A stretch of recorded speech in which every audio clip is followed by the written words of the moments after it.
one, and we're live. You're tuning to the Cosmic Driven Podcast. I'm your host, Kevin, and today I have an interesting duo in the studio with me. It's kind of hard to pin down what they do because they come from an interesting background of creative pursuits. But please, to kickstart the conversation, can y'all introduce yourself? Hi, my name is Deon. It's kind of hard to pin down what we do as well, because we do so many different things. I'm part of a creative studio called Casual Children. Among a lot of other stuff. But today we're coming on as Stacking Stones with my very, very, very good friend and working partner, Hwee. Hi. He has given you 3 varies in that particular sentence. I think that means quite a bit. I know. Yeah. Feel so loved. Yep. Hi, I'm Hwee. Yep. I am Deon's very, very, very good. Just kidding, but yeah. Oh, maybe just kidding. The two of us make Stacking Stones. Yep. I'm just going to ignore you. So to kickstart the conversation, who or what is Stacking Stones? Funny story. Stacking Stones is called Stacking Stones because one day we were hanging out and we just got bored and went to Hot Park and started stacking stones. Okay. And eventually that became like a thing between us and our friendship. Like we would just go to parks at night to stack stones. But I think from then on, we during our park trips or whenever we're hanging out, we just always have a lot of conversations around things that we believe in, things that we're curious about. And I think one day that just sort of led into doing things together. So we're like, okay, why not we just form an informal collective called Stacking Stones, where we'll just do whatever we're curious about. So the first thing that we ever did was a design advertising talk. You want to explain how that happened? Yeah, I think it was just through a mutual friend. We got introduced to this advertising veteran that just came back from China. So he's like one of the OG advertising guys in Singapore. His name is Peter So. So he came to us and wanted us to help organize a talk.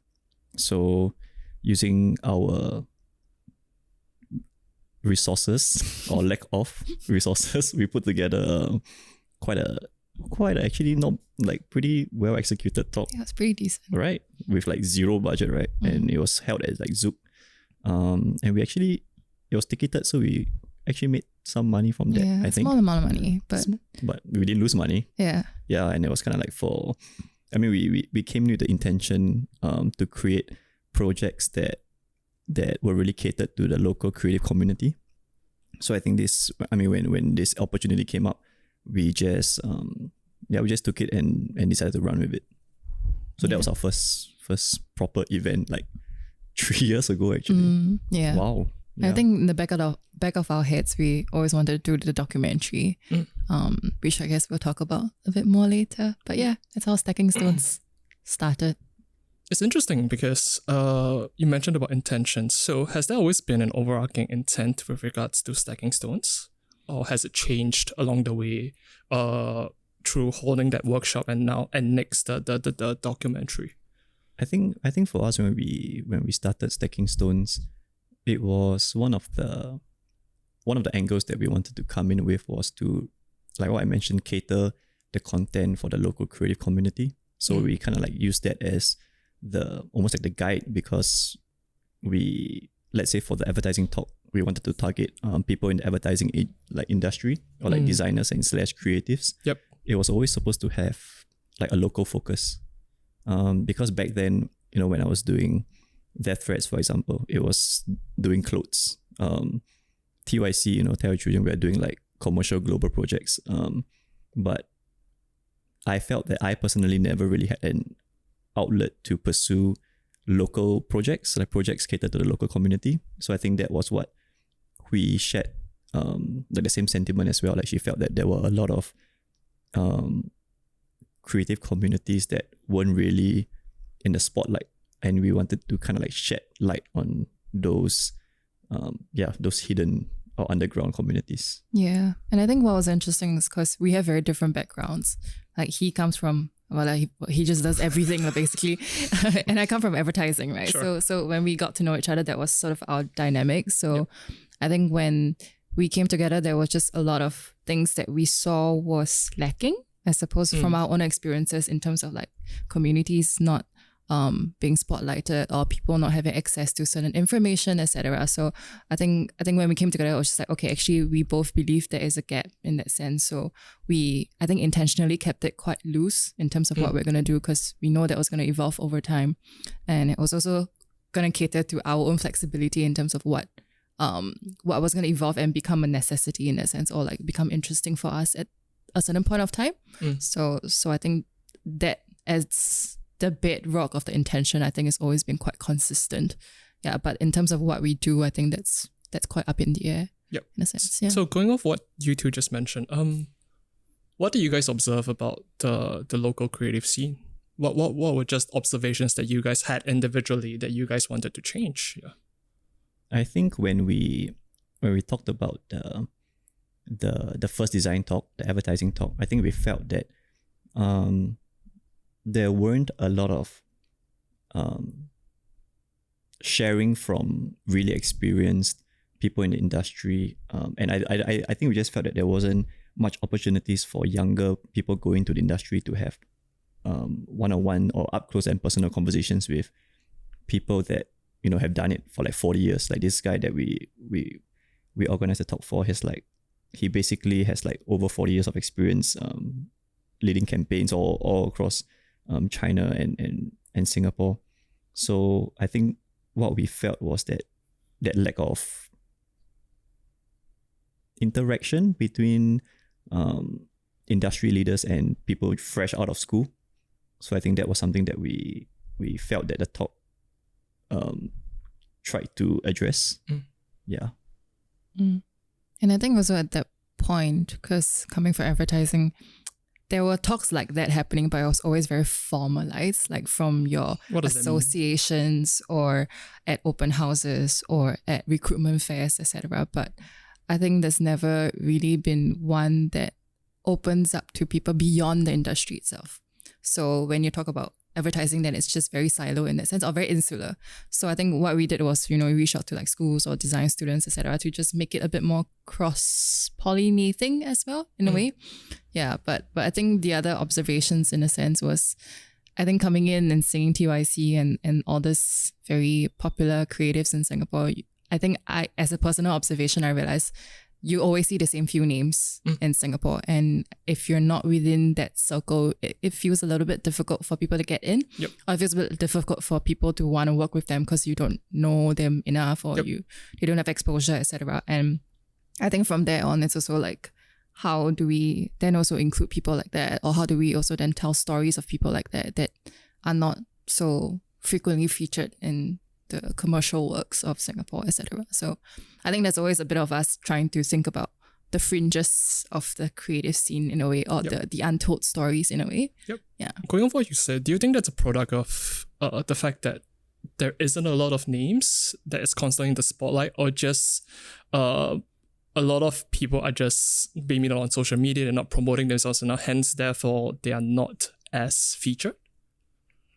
I think it's a lot of factors. Sure. I think both of what you said, and also that I may be completely wrong here, but just my own opinion. I think Singaporeans are also quite safe in talking about people that brands or commercial projects might want to work with. So they tend to work with people who are tried and tested, or work with people that already have a certain portfolio to prove themselves, basically, which is, fair. But I think then that leaves the people with like smaller followings, or less of an impressive portfolio, lesser opportunities to be exposed to these things, I suppose. And then it just becomes a cycle in a way. At least from what I observe, that seems to always be the case. Yeah. I'm curious about both of your journeys leading into Stacking Stones. You mentioned Hwee, you're from advertising, and Deon's from somewhere. So I'm curious to know what do you guys see similar, and where does the similarities end and the differences begin between you two? Because I would imagine the background, and let's say you in advertising and Deon with TYC and all these other stuff, at some points the view on creativity and view on certain things might be different. So how do you all square that away and working together? I can talk about similarities. Arrow me the hard one. Yeah, of course. I think similarities, actually, we were talking about this a while ago, that I think both of us somehow really value the idea of community building. What does that mean? Meaning, I think we enjoy being in a position where we can use whatever resource we have or network we have to bring people together, Okay. or bring people who are unlikely to be together in that sense. And I think we both really quite thrive on the idea of that, which is why sometimes when we talk about certain ideas that we individually have, you just vibe off there because we're like, yeah, I have the same belief in that sense. So I think fundamentally that was one very big thing that I think brought us together for Stacking Stones. The difference, experiences, I feel. Yeah, I think, I don't know. I don't think we have much differing beliefs. I think the only thing different about the both of us is really just the experiences, like what we mentioned. Yeah, but I mean, just going back to how we even met, right? I met you. I was his client. Yeah, like Hwee was a client, or at least a client-facing person that I was liaising with when TYC did a mural for my at ex-agency. her ex-agency, and I think it was just like the communications, and just kind of like, I think just the vibe just felt right. So I think we kind of hit it off really well, and we started to hang out. We started to go for exhibitions together, and I think we have quite a lot of conversations about like working together and what we can do to help support the local creative scene.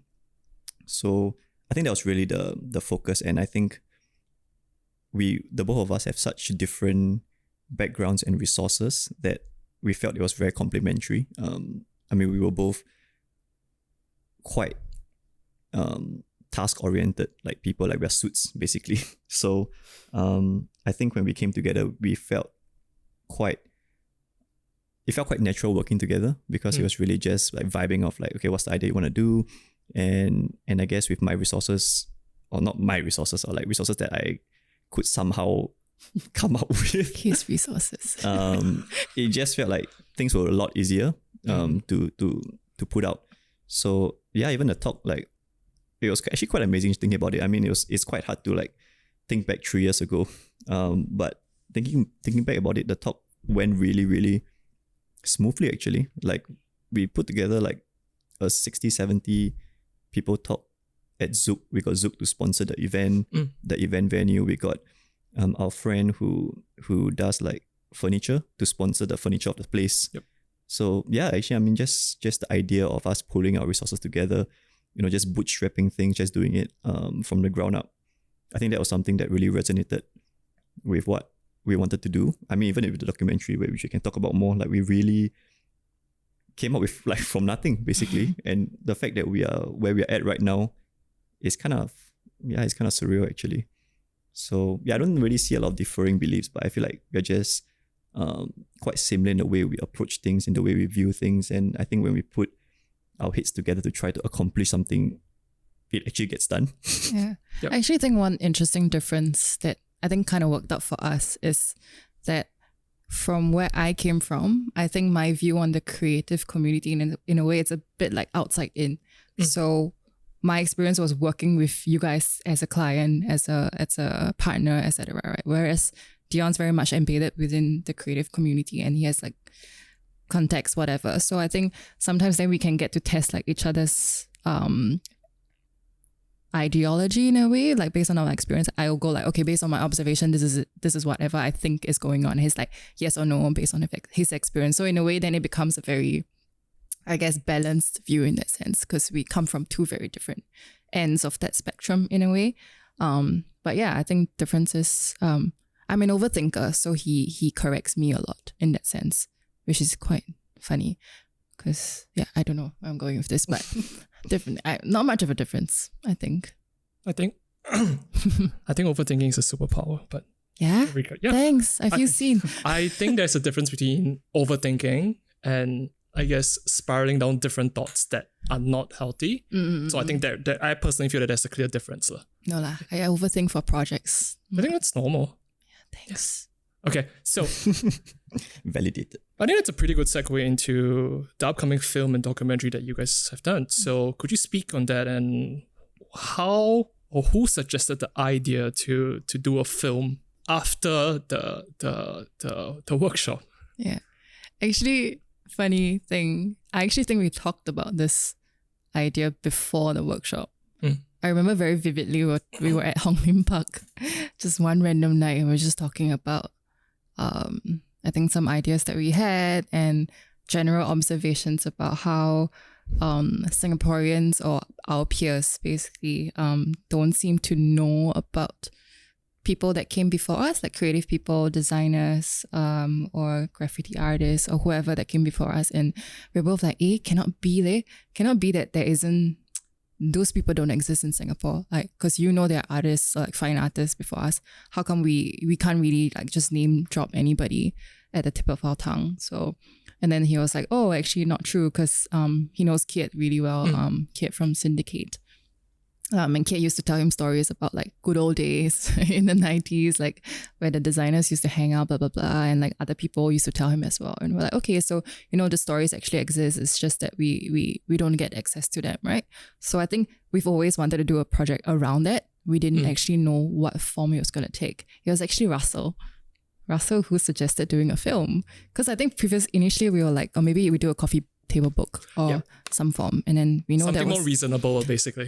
Because we know that it was going to be very information heavy, but we also know that people don't read coffee table books front to back, and we know that wasn't going to work in the back of our heads.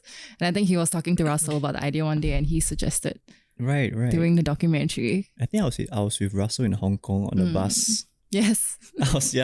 Me and Russell in a bus in Hong Kong.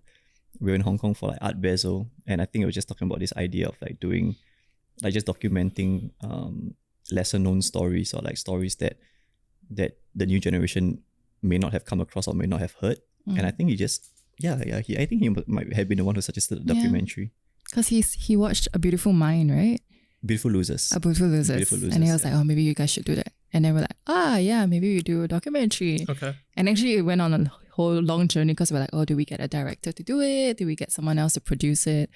Etc. I think we were talking to our friends, like our filmmaking friends around it. And then somehow everyone suggested that we do it ourselves. And then we just shat our pants. We were like, huh? Do you have any experience? No. I mean, I've done production in advertising, but it's like completely different. How's it different? I think in my position previously, you're more of on the client side of things, or just on, you conceptualize it, but you're not actually the filmmaker or the producer of the film itself. So actually having to direct and produce the film from scratch is a very different skill set. I don't know how we did it, but so we just basically bootstrapped and then we just went for it. I mean, your skill set in running production work definitely it was helped helpful, a lot, for sure. Then so that was how it was birthed. And we just were very thankful because we met so many people along the way that decided to help, give their time and resources to help us without a penny. This project was done without any budget. So everyone just very graciously dedicated their time to this. So we've been very lucky, I think. Super lucky. Yeah. I mean, even now it's kind of crazy because think about it, we are putting out a feature-length documentary on zero budget with zero experience directing and producing. And and now, we should talk about again later, like it has birthed into a lot bigger than just a film now. So, I don't know. It really takes a village, and we're very thankful to have found the village along the way. They took us in. Yeah. So before we move into the discussion about the film, since the topic and the thesis behind the film is about the creative acts in Singapore previously, like past the decades, I'm curious to know what was your perspective on that before doing it? I think for me, I've been really blessed in the sense that I tend to gravitate or hang out with older people.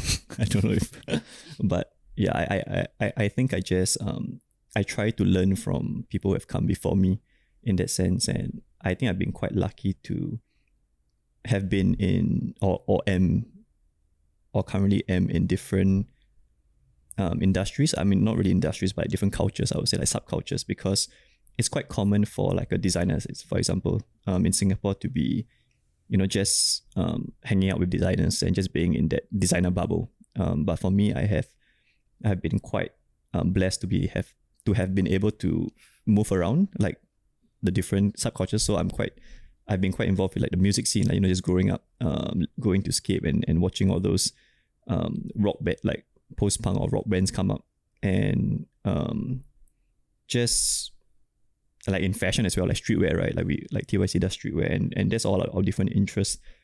So I have had the opportunity to hang out with a lot of the different or the older guys in each industry, and each time, when I hear the stories that they tell us or tell me, actually, it's just quite heartwarming to hear, about like pre-internet days and how they used to do it with, like, we think we have zero resources now, but back then they had like zero or like even more obstacles in their way.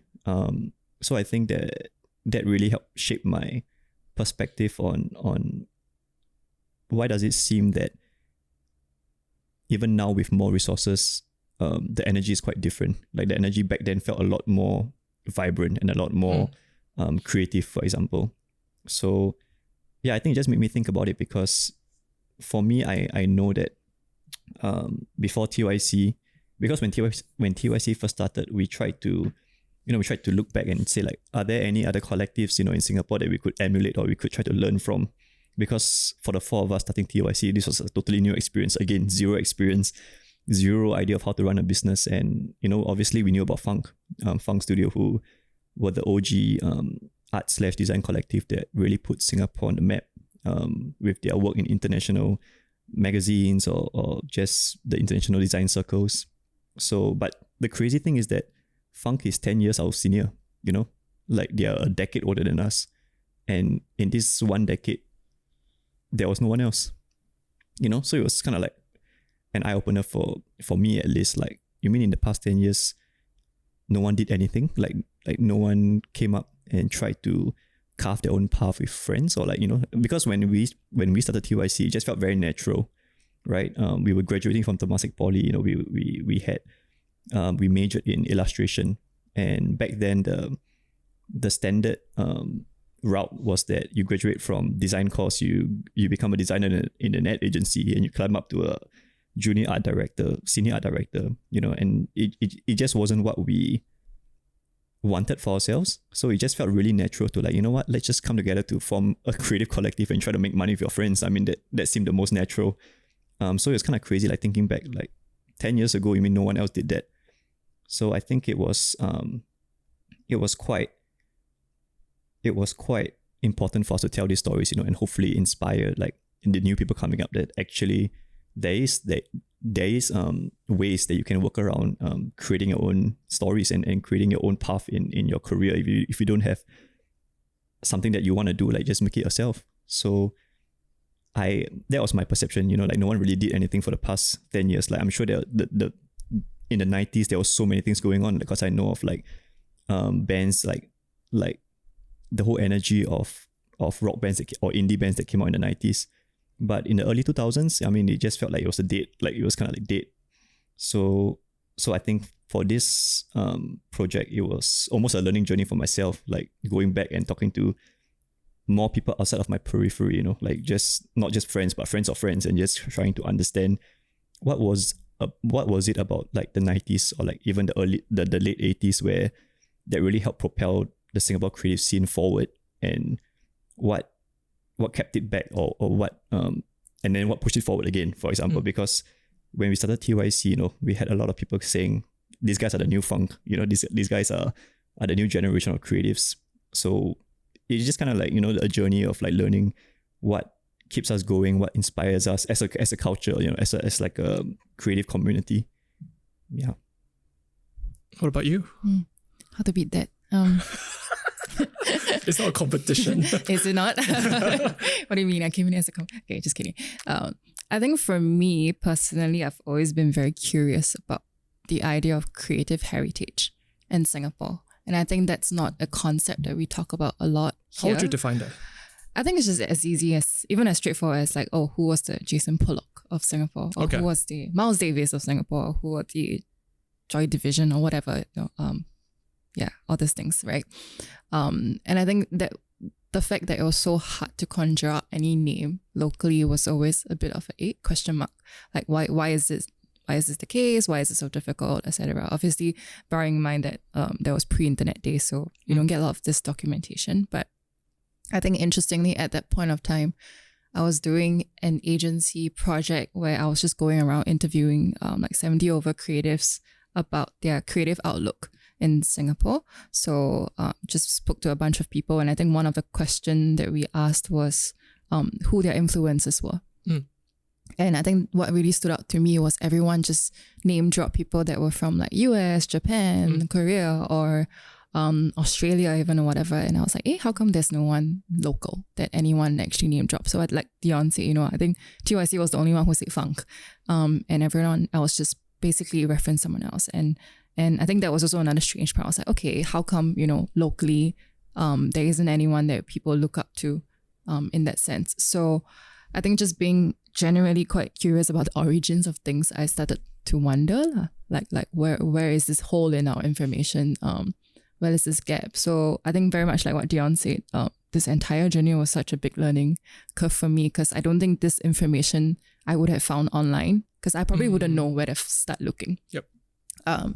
So very, very thankful for this journey. But I think I started off just going like something wasn't right, because it just felt like it was like a black hole of information. That sounds terrible. So what did you guys find out then? Why is there, it seems to be that there's a gap in, I guess, the common understanding as to who are these creative like heroes like in Singapore's past and history. What did you guys find out throughout the process of the documentary? So much. We found out so much. Okay. Yeah. I think at the start of the journey, we knew that the research was going to be immense. So I think we were quite deliberate in the areas of focus that we wanted to look into for the film. So we ended up with design, fashion, streetwear, graffiti, music, underground music, and lifestyle. So that was like Zouk and places that brought people together. Why these categories, or what other categories did you guys omit? I think for us it was just like the lowest hanging fruit in a way, because I think for me personally, like these four almost like pillars, right, that we try to frame the documentary around. These were people that I personally knew, so I knew that I wouldn't have any or much trouble getting access to this. So it was like design, illustration, obviously, fashion, lifestyle, graffiti, and music. So I think we had to create a framework just to have something to work within. If not, I think there's so many things that we could cover, I mean, there's like photography, there's like film, there's like skateboarding, there's like just nonstop. Like Singapore is such a rich underground culture that people are not familiar with. So I think these four pillars and the additional point of places, for example, like Zouk and Substation, for example, these were just things that we felt were enough at this point in time to portray a good overview of how the culture was back in the day. Because I think all this culture really bloomed in the 90s. And we felt that there hasn't been any local project that has shown or has showcased the culture as a whole, right? Because you have books on like Singapore design, you have a short documentary on Zouk, for example, but these are all just very singular, like they just showcase the topic itself. But we felt that what we could bring to the table, like something fresh or something new, was like a documentary that showed the creative spirit across all these four different cultures or subcultures. So I think we do, I mean, once the documentary is over, I think we have talked about going deeper into each one, like where we can cover more and even adding more subcultures to the list.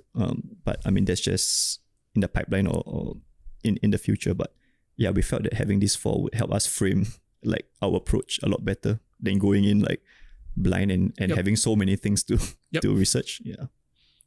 But we also know we're barely scratching the surface. What was the previous question? So after selecting these different categories, what came next?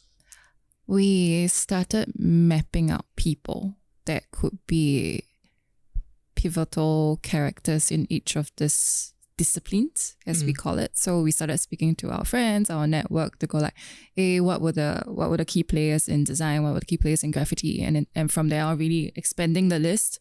And I think so this project has been like almost 2.5 years in the working. So I think we spent almost a good like few months going around talking to people, just really understanding what happened on an industry level, in a sense, like what were the key things that happened, what were the main bands that came along, what were the main names, what were the milestones that we needed to be aware of. And then we went to do our own library research.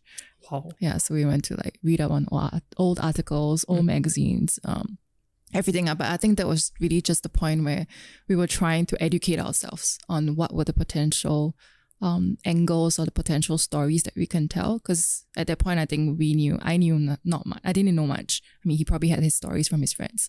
So we're really trying to piece together like a timeline of sorts before we went into any form or format of the film. Yeah, I mean, at the same time when we were doing the research, we were also looking for collaborators, right? Like just piecing together who we could bring on board, who would be down to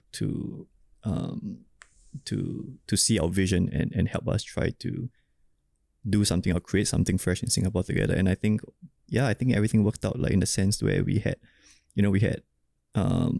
our good friends from Amok, like a production company, they came in to help out with the filming and the equipment. I mean, so it's really quite a serendipitous like journey, right? Because what happened was I was talking to a friend about this, and I was like, you know what, I don't know, we don't really know how much it's going to cost to hire someone, and all the equipment and everything. So one of my friends was like, why don't you guys check out with Amok, like this really good production studio that does like documentary work.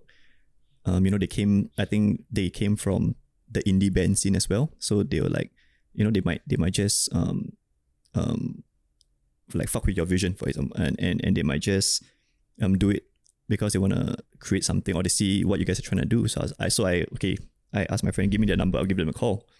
So I called them. I was like, hey, I got your number from who and who. This is what we're trying to do. We're trying to create a documentary that showcases all these cultures, all these things, and this is our vision. This is what we want to do. We hope that this will inspire the next generation of Singaporean creatives that you can create even in Singapore, because Singapore has a stigma, right, of not being really conducive for the arts. So the guys from Amok were like, okay, yeah, we're down. Like on the phone, they were like, okay, we're down, but we can supply the equipment because they own all their equipment. We can supply the director of photography. We can help out with the directing and the sound. But they were like, but you know what? I don't think we have the resources to help you guys edit the film. So I was like, okay, cool. Thanks. I'll find an editor. So after we put on the phone, I called my other friend who runs No Average Joe, another production house that also really, really good documentary work. So I was like, this is a tale of Deon's black book. Yeah.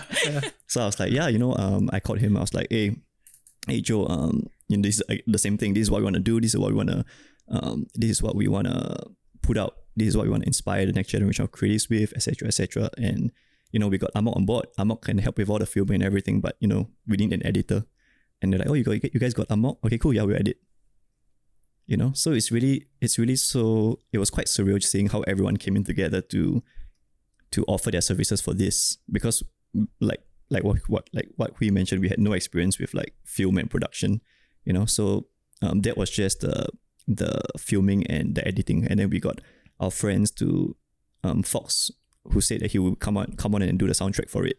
We got the guys from Homeground Studios saying they will help to master and do all the audio levels and fixing. So yeah, we got Yun Ting to do design, Russell illustration, John and Denise now to do animation, basically everybody. And I think at that point it was a very reassuring journey because I think it was at the start, it was just the two of us going like, yeah, we have this crazy idea, we want to do this. And then I think at each step of the way, when we spoke to all these new people and we told them what we wanted to do with zero experience, everyone was like, yeah, okay, we really believe in what you're doing and we think it's necessary. And I think over time it just became very, it was just really reassuring that, okay, we're actually onto something, you know, because all of them were like our peers. So at some point we were actually saying this is almost like our generation Tribute to the last generation in a way. So kind of emulating that same spirit of DIY and bootstrap in that sense. So it was a very humbling experience. As a tangent, as Deon was sharing, where or how did you guys find the confidence / courage to present your ideas when you guys had nothing more than just a vision? Have you met Deon? No. Deon speaks with a conviction for everything. Okay, must be the church background. Yeah. So how and why? Yeah. Why do you think that the people and the collaborators that you have on the film were so willing to give their time and their resources to aid in this particular vision? Yeah. I think you might have to ask them. What was it that Deon said that got you to say yes over the phone? But I guess even between you two to come together to do something like this as a tribute to the history of Singapore's creative scene. You guys had no experience doing production or filming or anything of the sort, but you guys were constantly motivated to do it. So is it because you guys feel like you guys are doing something bigger than yourself and this needs to happen, or what was it? Yeah. Because I would imagine if it's a 2.5 year process, I think it's safe to assume that there were times where it seemed really difficult. All the time. Precisely. So what kept you guys, okay, still is. We have to get this out. Yeah. I think at least for me and Hwee, I think it could be the way we view things or the way we approach things, because like I said, we are really task / solution oriented, right? So for me, or for us, we saw that this documentary, we both agreed like it's something that we should put out and you know, we should do it. It has not been done before. And I think the both of us, we were quite enamored with the idea of putting out like a film, like, right? I mean, because it's something that we both have never done before. So I think the both of us had the conviction already, right? We both wanted to do this. And for me, it would be like, I'm just going to get it done, right? Like if Amok said no, then I would have to, I'm like, all right, I'm like, I just got to find what I need to get it done, right? So I think it was really just sharing the vision of what we had and just seeing who wants to come along for the ride. I mean, even we had so many talks with like government agencies, for example. You know, and it's all about trying to get them to follow, to see the vision. So funny story, because TYC, we had some correspondence with quite a senior executive at Singapore Tourism Board. You know, so I think I wrote in a few times just asking if they want to hear our idea and seeing whether, you know, what they can do to support, because like I said, I had no idea how production works, right? I'm just trying to imagine what works and trying to learn along the way. So SCB didn't get back for a couple of weeks, and then I traced back the email that TYC was in, and the person had a hotline under her name, like in the signature. So I literally called her up, like just a cold call. She was like, "Hello, who is this?" I'm like, "Yeah, you mean this is Deon? This is I'm from TYC. We talked a while over email. You know, I'm currently working on a separate project. This is what we want to do. I feel like this is really in line with Passion Made Possible, right, in Singapore, because that's what you were always talking about, like trying to sell the idea that it is possible to follow your passion in Singapore, which is technically what we are trying to do with our documentary." And I just laid out to her everything on a call, and she was like, "Oh my god, like that's really cool. Let's set up a call." And I think at first she was quite reluctant, I guess, to commit, obviously, over the phone. And I said, like, you know what, I'm not trying to brag, but I don't think anyone else can do this documentary besides us, right? Because with the connections that we have, it's like, you know, we got like Najib Ali, we got like Chris Ho, we got like so many friends of friends, and they wouldn't just do this for anyone, you know? Yep. So I was just trying to like closed the deal, I was just like, there's Not no one trying else. to brag. I literally said that. I was like, I'm not trying to brag, but you have one shot to be involved in this documentary, right? Yep. So I think it was really just the idea that, and I think for me as well, I've gotten really used to rejection, for example, right? Like if someone says no, I'll be like, oh, like maybe people might get offended or like they'll get demoralized. But for me, I'm like, whenever I hear a no, I'm like, fuck that. I'm out. If it's not you, then it's not you. I'll go to find someone else. You don't take it personally. Yeah, I don't take it personally. I just take it as, okay, I mean, I'm just going to get it done somehow. If you don't want to do it, then I will make extra effort to make sure that you regret it, almost in a sense. Yep. So yeah. Very healthy. But yeah, not toxic. Manipulative. I don't know.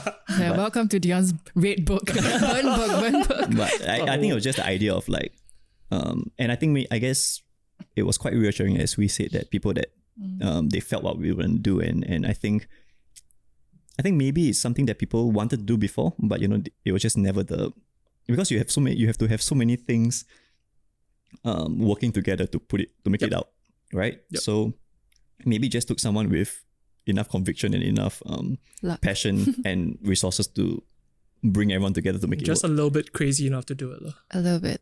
Yeah. I mean, when we talked to our filmmaking friends, they were all like, "Are you sure?" Because I think which brings me to the second point. I don't know if I'm like digressing too much, but I feel like it's a very important concept of having a beginner's mind. What does that mean? Like, if you go into something thinking that you know everything, sometimes it hinders your growth, right? So, I mean, there's this term, I think it's Zen Buddhism or something like that, where I read about like an empty cup. You got to go in and try to fill up that cup. But if your cup is full already, you just overflow. Like you won't retain anything.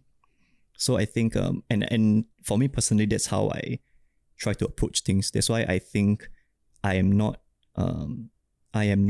afraid to do things I have zero experience in, which could be a good thing because, now knowing the amount of effort that we took to do up this documentary, I'm like, if you ask me to do it now, I'm like, maybe not. Okay.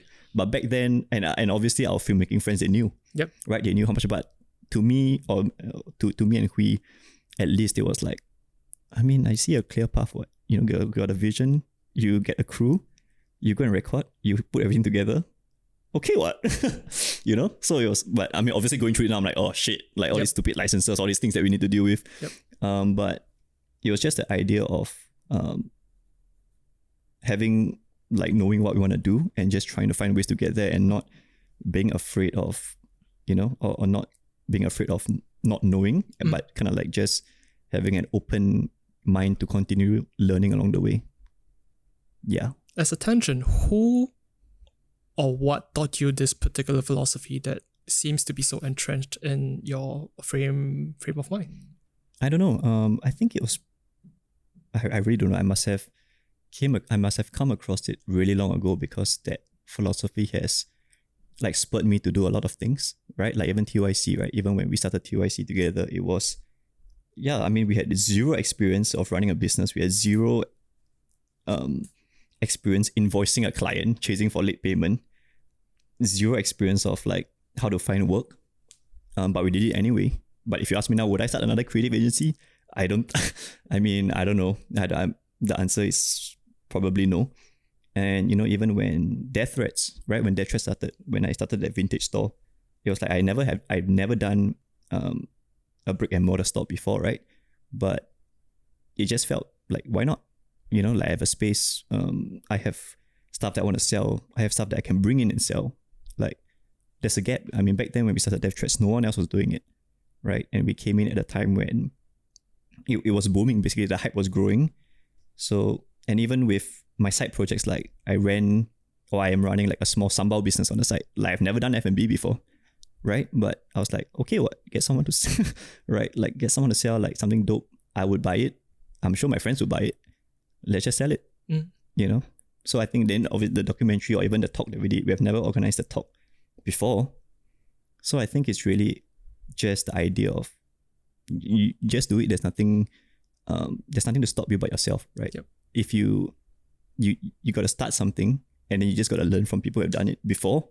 So even for the sambal business that I was doing, the F&B, I was talking to my friends in the F&B businesses, right? Like meeting up with Dre from Park Bench Deli, right? And just trying to tap on other people's experiences to grow and to learn what's the right way, quote unquote, the right way to do things. So I know I think it was, I might not have read it way back, but I might have read it later and it resonated with me. I was like, oh, you know what? Yeah, that is how I live my life. So I don't know. I think it was just something that I don't know where it came from. Good question. It's interesting you mention all these different examples because I'm curious to know do you attach an emotional response to when you want to try something new? Like does the fact that you can see the idea and the vision played out so clearly in your head, does that motivate you more?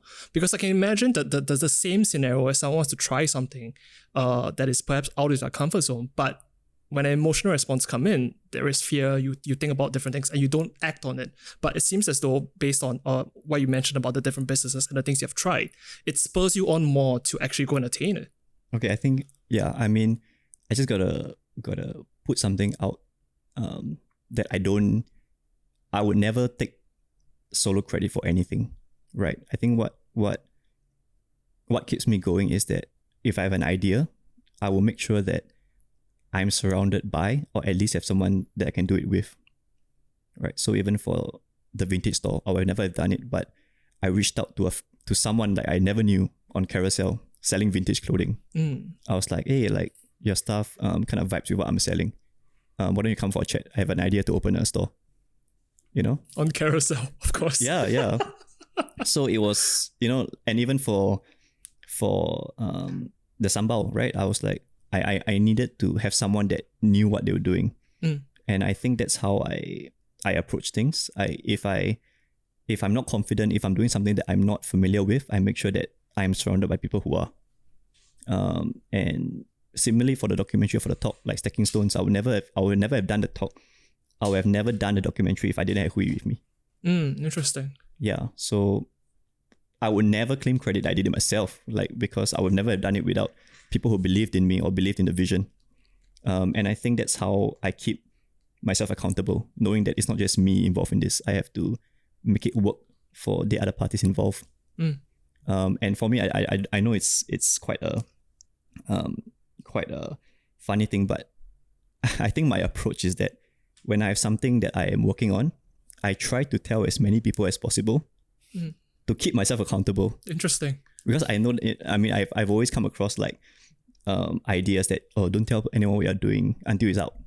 But for me, I feel like I'm the opposite. Like the more I put it out in the world, the more I feel like, okay, now I've told enough people, I need to make it happen. If not, it'll look bad if I don't. So that's my motivation to keep going. So you found this particular way, I guess, gamifying it, and it works for you. Yeah, psychologically. I'm like, okay, shit. Let's say I tell someone that I really look up to about this documentary. And then now I think back, I'm like, okay, shit, I need to keep I need to get it done so that this person will be like, this guy just gives up. So I think that's how I try to motivate myself mentally to get it done. That's an interesting trick to play on yourself to actually achieve something. Yeah. So do you resonate with what he said? No, I was going to say, funnily enough, that's actually one of our biggest difference. Okay, so yeah. What's the difference there? I'm the kind that will be like, don't tell anyone until you've perfected it or until you've finished it or you have something to show. And I think funny because I'm totally like that with this documentary. I think for a long time, I only told a small group of friends, but then he was telling everybody about it. He was going all PR mode about it. And I think one time he posted something on his Instagram and he said he actually thought in the back of his head, who's gonna scold me? Because I'm posting it. Because I'm just like, why are you posting this thing? No, I think it's just funny because I for Instagram, I try to post things in the spur of the moment, right? It's called Instagram, not Littlegram, right? Whoa. Or at least that's how because for Maybe me... it's called Planogram. You must have thought of that for quite a while. He waited for that. Yeah.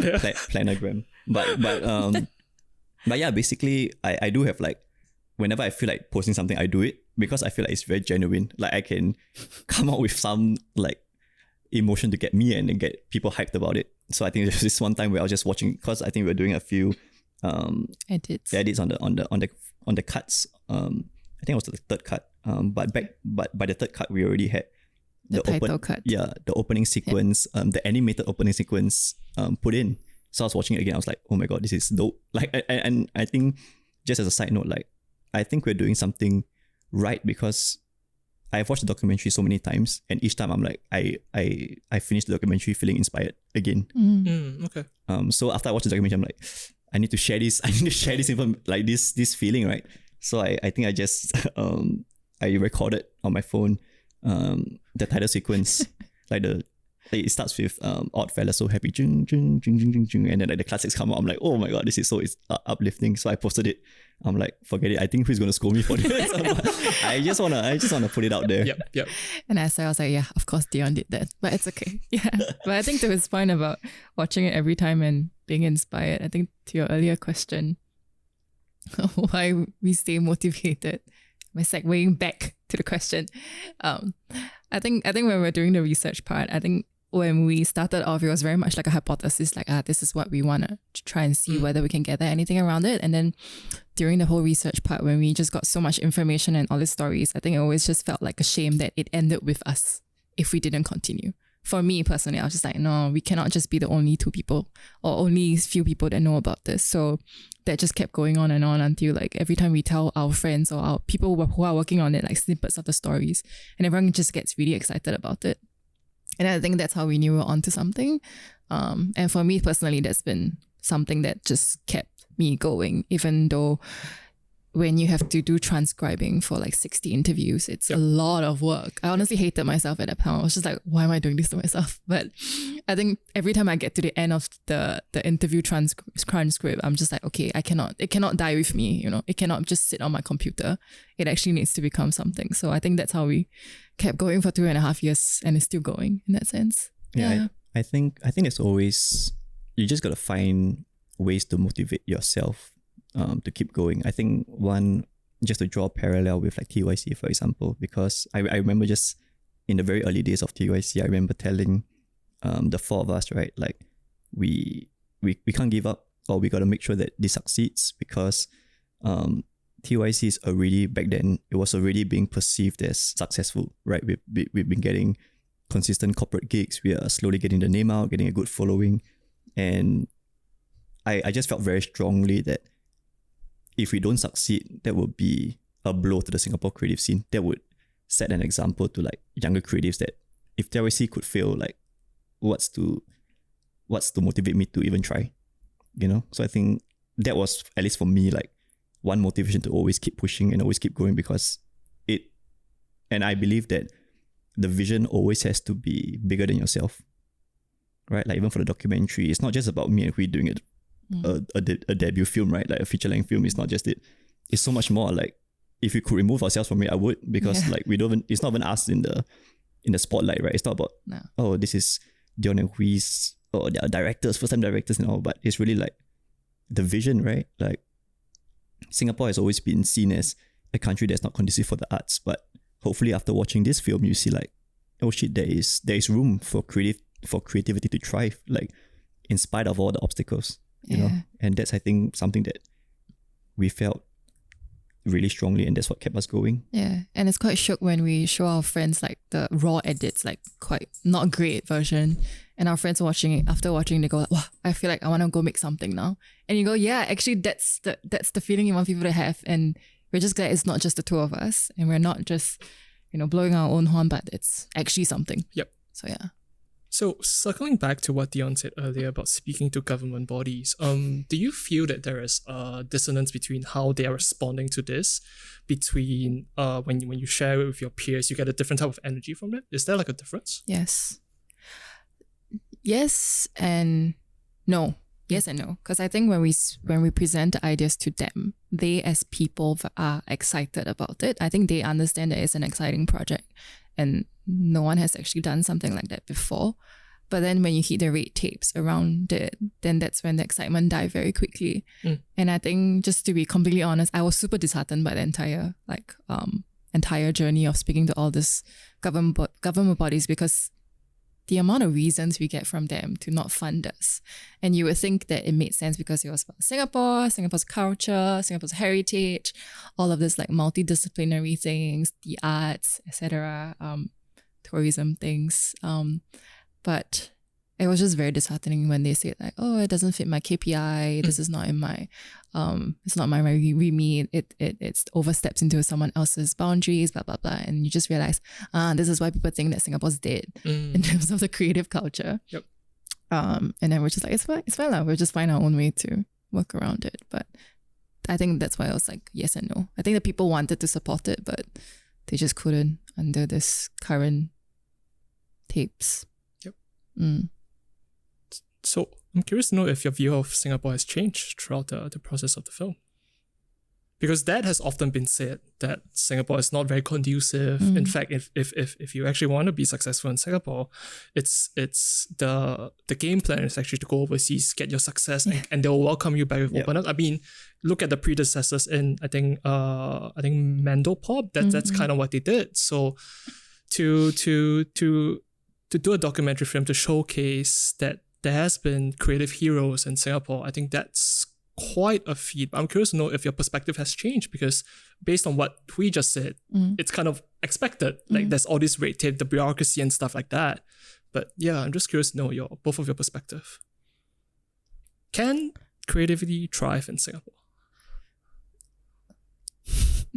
I think Wow. I think it can, right? I mean, even right now, I get so inspired by like the new generation of creatives, like coming out to, now with COVID or the pandemic almost over, I hope, with things all opening up. Or even during then, actually, like I think there's a new wave of creatives, just coming out with, just putting on their own shows, coming together to rent a creative space, to do an exhibition, just people, curators, more and more curators coming up to like sell vintage items or even like antiques and just new streetwear brands coming up. I think to be honest, I mean, it's small for sure, but I do try as much as possible to keep an eye on what's going on. So I have been really inspired, to be honest, like lately, about what has been going on. Like my good friend John, who runs Death Threats with me, he's blowing up. Like he's in Canada now, working with some of the most relevant designers, in like globally. So, I mean, there's so many opportunities for creativity to thrive. I think to be honest, what's stopping or what's hindering it is really just ourselves. What do you mean by that? Because I know we talked about like government bodies having red tapes and all, but they don't control creativity, right? If NSC doesn't fund your EP album, would you stop doing it? If you do, then are you going to let your expression be dictated by government bodies who do not know about art? Or like, yeah, so I think it's really, there is opportunity to thrive. I mean, like look at the indie bands of the 90s, where they recorded their own cassette tapes, just looping the music over like boom boxes and just like recording like a super shitty demo tape to send it around. There is ways for creativity to thrive. It's just that are we able to push ourselves to express ourselves in that way, or are we so pragmatic and so quote unquote brainwashed to follow the system of like 9 to 5 and all, which brings me to, never mind, we'll keep that for another conversation. What a fucking it was I could feel myself segueing into Web3, so I'm just gonna like I'm just gonna leave it as that. My God. Okay. But yeah. Interesting. Forgot what I wanted to say. Fuck. Sorry. See, Web3 distracting. Yeah. You distracted me, but I'm so passionate, right, about individualism and like trying to find your creative voice and trying to not let yourself or your creative expression be dictated by your surroundings or your environment, and yeah, basically, yeah, that was the very tempting train of thought to stray into what is the new way of working, right? But that's a whole different conversation. But individualism is something interesting to consider in the context of Singapore, because it's not a descriptor I will use when thinking about Singapore. I mean, it's often a very Western focus, whereas in Singapore, at least over the course of me living here, I think it's more of like the community, the family unit. You have to think about every one of your peers and everything, and you don't stand out. So what has influenced your frame of mind to think about individual? Was it like when you were interviewing these people, did you get a sense that that was what they stood for back then? Yeah. No, I mean it's always been something really close to my heart, right? Ever since back in secondary school, right? When we were learning about, I think what really influenced the decision of individualism was, to be honest, streetwear.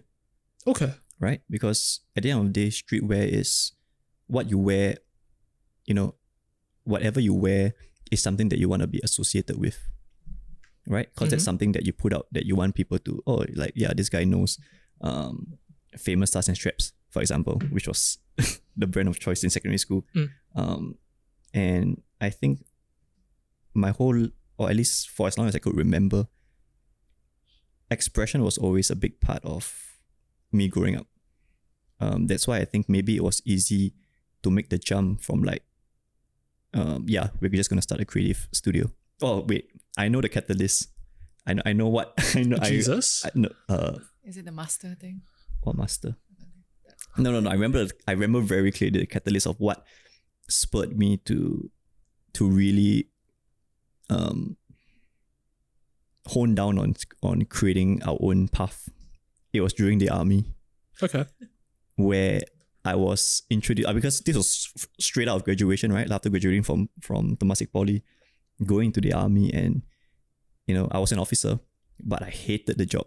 Sure. Right? Like just being in an environment where you constantly have to do something you dislike. Take orders from someone that you don't respect. Wake up every day wearing the same shit. I think it was just this combination of things that I disliked, that I was like, fuck that. I'm not going to leave the army and do a corporate job. Yep. So I think it was actually during the army, right, where we were like, I got together with us. I was like, you know what, let's do this, because I can't imagine working for someone else after the army. So I think it was always that desire to express myself and to be in charge of my own destiny in that way, and not have someone dictate that for me. So I think that kind of carried on to why I value, individualism so much. You can't lose yourself, or you can't lose and to be honest, it doesn't only have to be about creativity, right? Like it could be basically anything, like who you are. And I think something that's really big on me as a person is self-awareness, right? Like you have to know who you are. You need to know like your values. What do you fuck with, or what you don't fuck with, and why, for example. And just having a clear idea of who you are makes you a much more well-rounded individual. Like your flaws, your weaknesses, and that's why I feel I'm always an advocate for like you doing what works best for you, and I think it's just sad that a lot of people nowadays, they don't really know who they are, and they're just going through the motion of like working and saving up for what, like a BTO and all these things. So any chance we get that I can push someone else to break out of the system, break out of the matrix of like the quote unquote Singapore way, I think that's a win. So anybody that I talk to, I'm like, yeah, you want to do something, like go for it. And that's what I try to embody myself. I don't know what I want to do. I don't know what I'm doing, but I'm just gonna figure it out, and I'm just gonna. And it's the whole journey. I enjoy the whole journey. I'm not chasing like a final destination of like early retirement. No, I'm just here for the ride. Like life is short enough.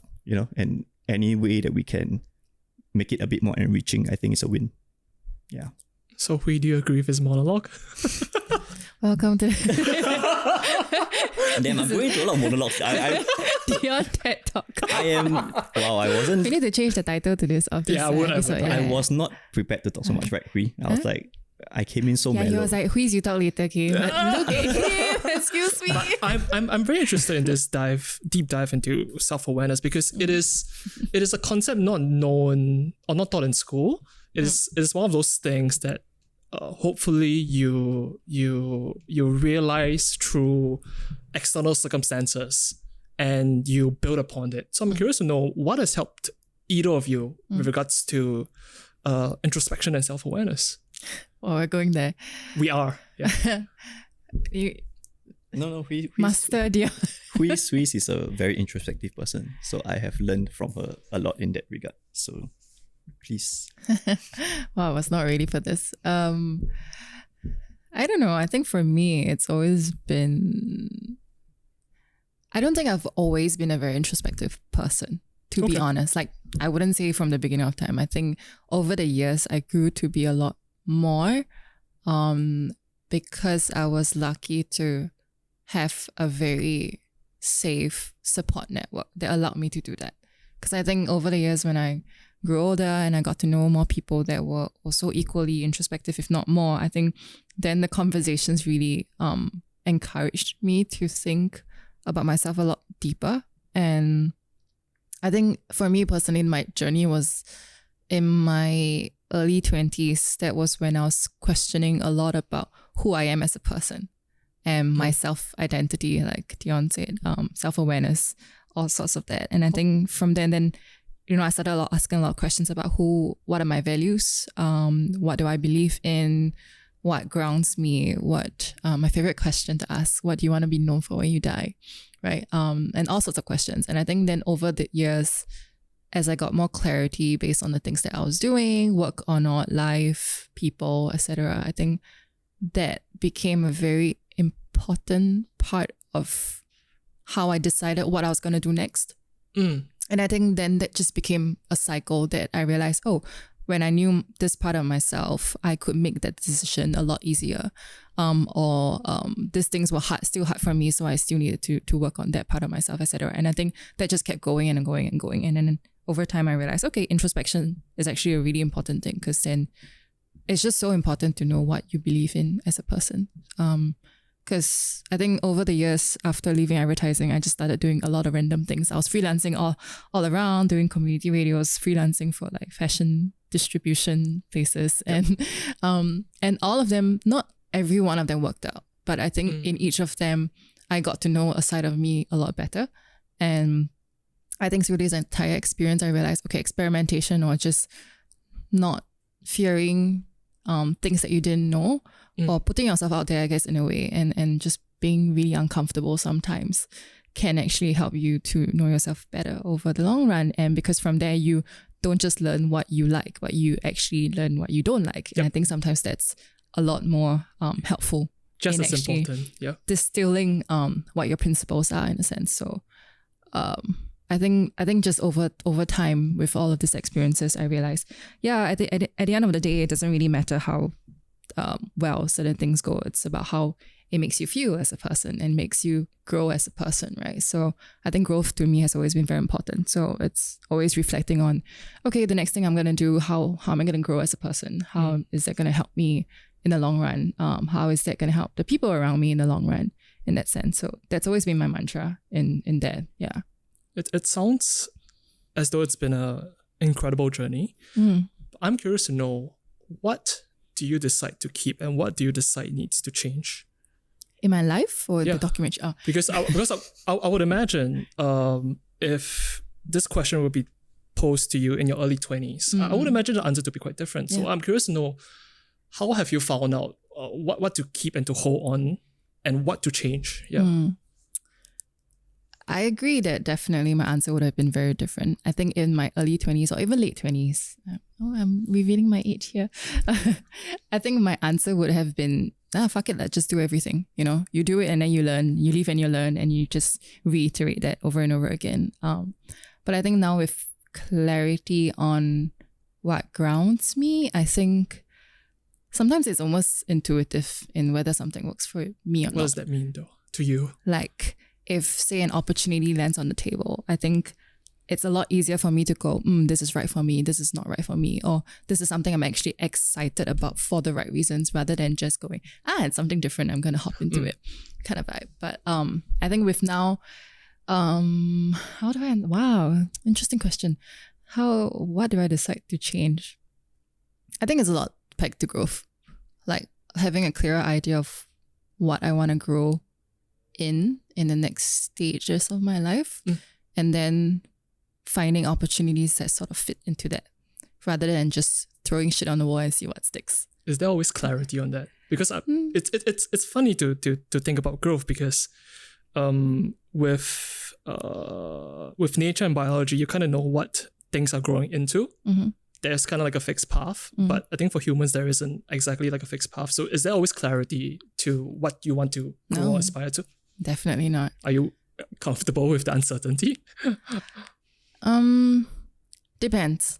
I think some days I'm a lot more comfortable with it. Some days I'm not. But I think definitely in the last couple of years, I've grown to be a lot more comfortable with it, and realizing that you're not always going to know the answer. In fact, you never know the answer to anything. Like even if you go, at this point, I'm certain this is going to work for me for whatever I want to do. It might not. Or if you say, no, actually, I don't really want to do it, but actually worked out really well, sort of thing. So I think in that sense that you just go in with the mentality that you just learn from whatever you can in front of you. Don't really need to dictate what comes out of it. It's at the end of the day, it's the learning experience. Very cliche, but it's really what you make out of an experience. Yep. Like I said, even if it's bad, you learn something from it. So a bad experience is never a bad experience.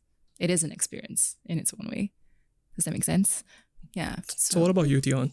What has informed or helped you in your own journey of self-awareness? To be honest, I think I've only learned the term self-awareness within the past few years. Okay. But to me, what I have learned about myself is that I do have quite a strong intuition when it comes to certain things. Like, we are presented with so many choices every day, right? And I think I have learned that, or at least I have learned to trust my gut a lot more. Is it a metaphorical gut or an actual gut? Metaphorical gut. Okay. If it's an actual gut, there's something wrong. Yeah, exactly. That's the feeling I get when I feel something's wrong, right? Maybe stomach ache. But no, tracing back my journey as a creative person in Singapore, I feel like there were many, many times I made a decision that I had no idea of knowing whether it was the right one at the time, but it felt right. And similarly, there were a lot of times where I made decisions not to carry on with something because it felt wrong. And I remember, I think I'm quite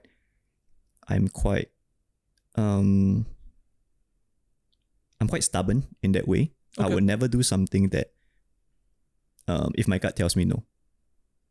Do you have active conversations with this gut of yours? I don't know. There are so many examples that I can pull out. Yeah. Where my gut really helped me make decisions that right now I'm still thankful for. So, for example, the earliest I could remember, the earliest thing that I could remember feeling so confident, or not confident, but so strongly about, was when remember we had that initial conversation about TYC at the coffee shop table. We had conversations about TYC at numerous coffee shop tables. You have to be Please a little specify. bit more specific. It was a time when we were deciding whether we should work on our individual selves or TYC as a whole. Sure. I remember that conversation very clearly because I remember it was 10, 11 p.m. at this coffee shop where everything's closed. All the lights were off. All the lights were off, and it's a testament that you yourself remember it, right? To be honest, because there's so many memories you had, but certain memories stick out more than others. And I think that was one conversation where we were all sitting down. I was like, I might have given a monologue then also. Yeah, probably. Yeah. And I was like, guys, this is what we want to do. This is what we want to build. If you guys want to pursue your own things, then what was the point of us coming together in the first place? Because back then I felt like the direction was a bit off, right? And that was my gut telling me it doesn't feel right. Or another time when TYC was looking for a studio, right? And I remember we went to the refinery back then when they first started. I mean, obviously no shade to refinery, right? We're still good friends, but the refinery offered us an office space, right, to work from.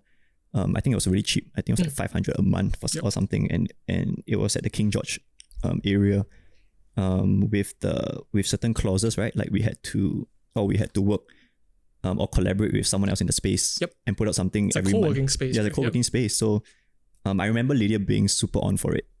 Like I remember she was like, "Oh my god, this is such a nice space. We should do it. So cheap." But I felt really strong against it. Very strongly against it, because I was like, do we really want to start off TYC being in a co-working space under someone else?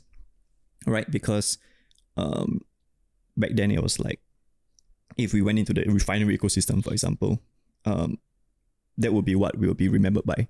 TYC under someone else, you know? And back then I was like, no, we got to start off strong. We got to start off by ourselves. We got to find a way that we can make our name for ourselves and not almost use someone else to bring us up, because I feel like that would be a disservice to what we're trying to build. So I was like, nah, we're not going to do it. Like, and I remember it was so strong because I had that feeling right after we stepped out. I was like, nah, I'm not going to agree to that. And we didn't. And shortly after, we found the space at Tanjung Katong. And I mean, we've been here for 8 years. Imagine if we were still under refinery, who knows what would have happened. And even the time when I was running Death Threats, right? And it was so loosely put together. We're like this 4 bunch of like people who like t-shirts, right? And the two of our guys were leaving. One was going to Australia to study medicine. The other one was migrating to New Zealand. And I was like, I don't think I can do it alone with someone else, with just one person. So I asked our good friends from back then, we were running Robin Hood Goods, that were Justin and John. And, you know, we had the same kind of like vibe, the same type of curation. We collaborated on a few pop-ups together. I was like, okay, this feels right. I'm going to ask them to join Death Threats. So I remember I reached out to them. I was like, hey guys, I got a business proposition for you. And it felt right because there were so many people that we could choose from. But with John and Justin, it felt like the right decision. Then, like my gut was like, yeah, this is right. So I got them in. I was like, okay, I know you guys are running Robin Hood Goods. You guys have like 2,000-ish followers. Death Threats back then had like maybe like 11, 12K. I was like, you know, we can't do this ourselves. I think you guys would be great to build Death Threats together. You can use our existing followers to grow Robin Hood Goods, for example. And they were like, yeah, let's do it. And right now they're still running it after 4 years. Yep. So I think that's just my intuition leading me along the way.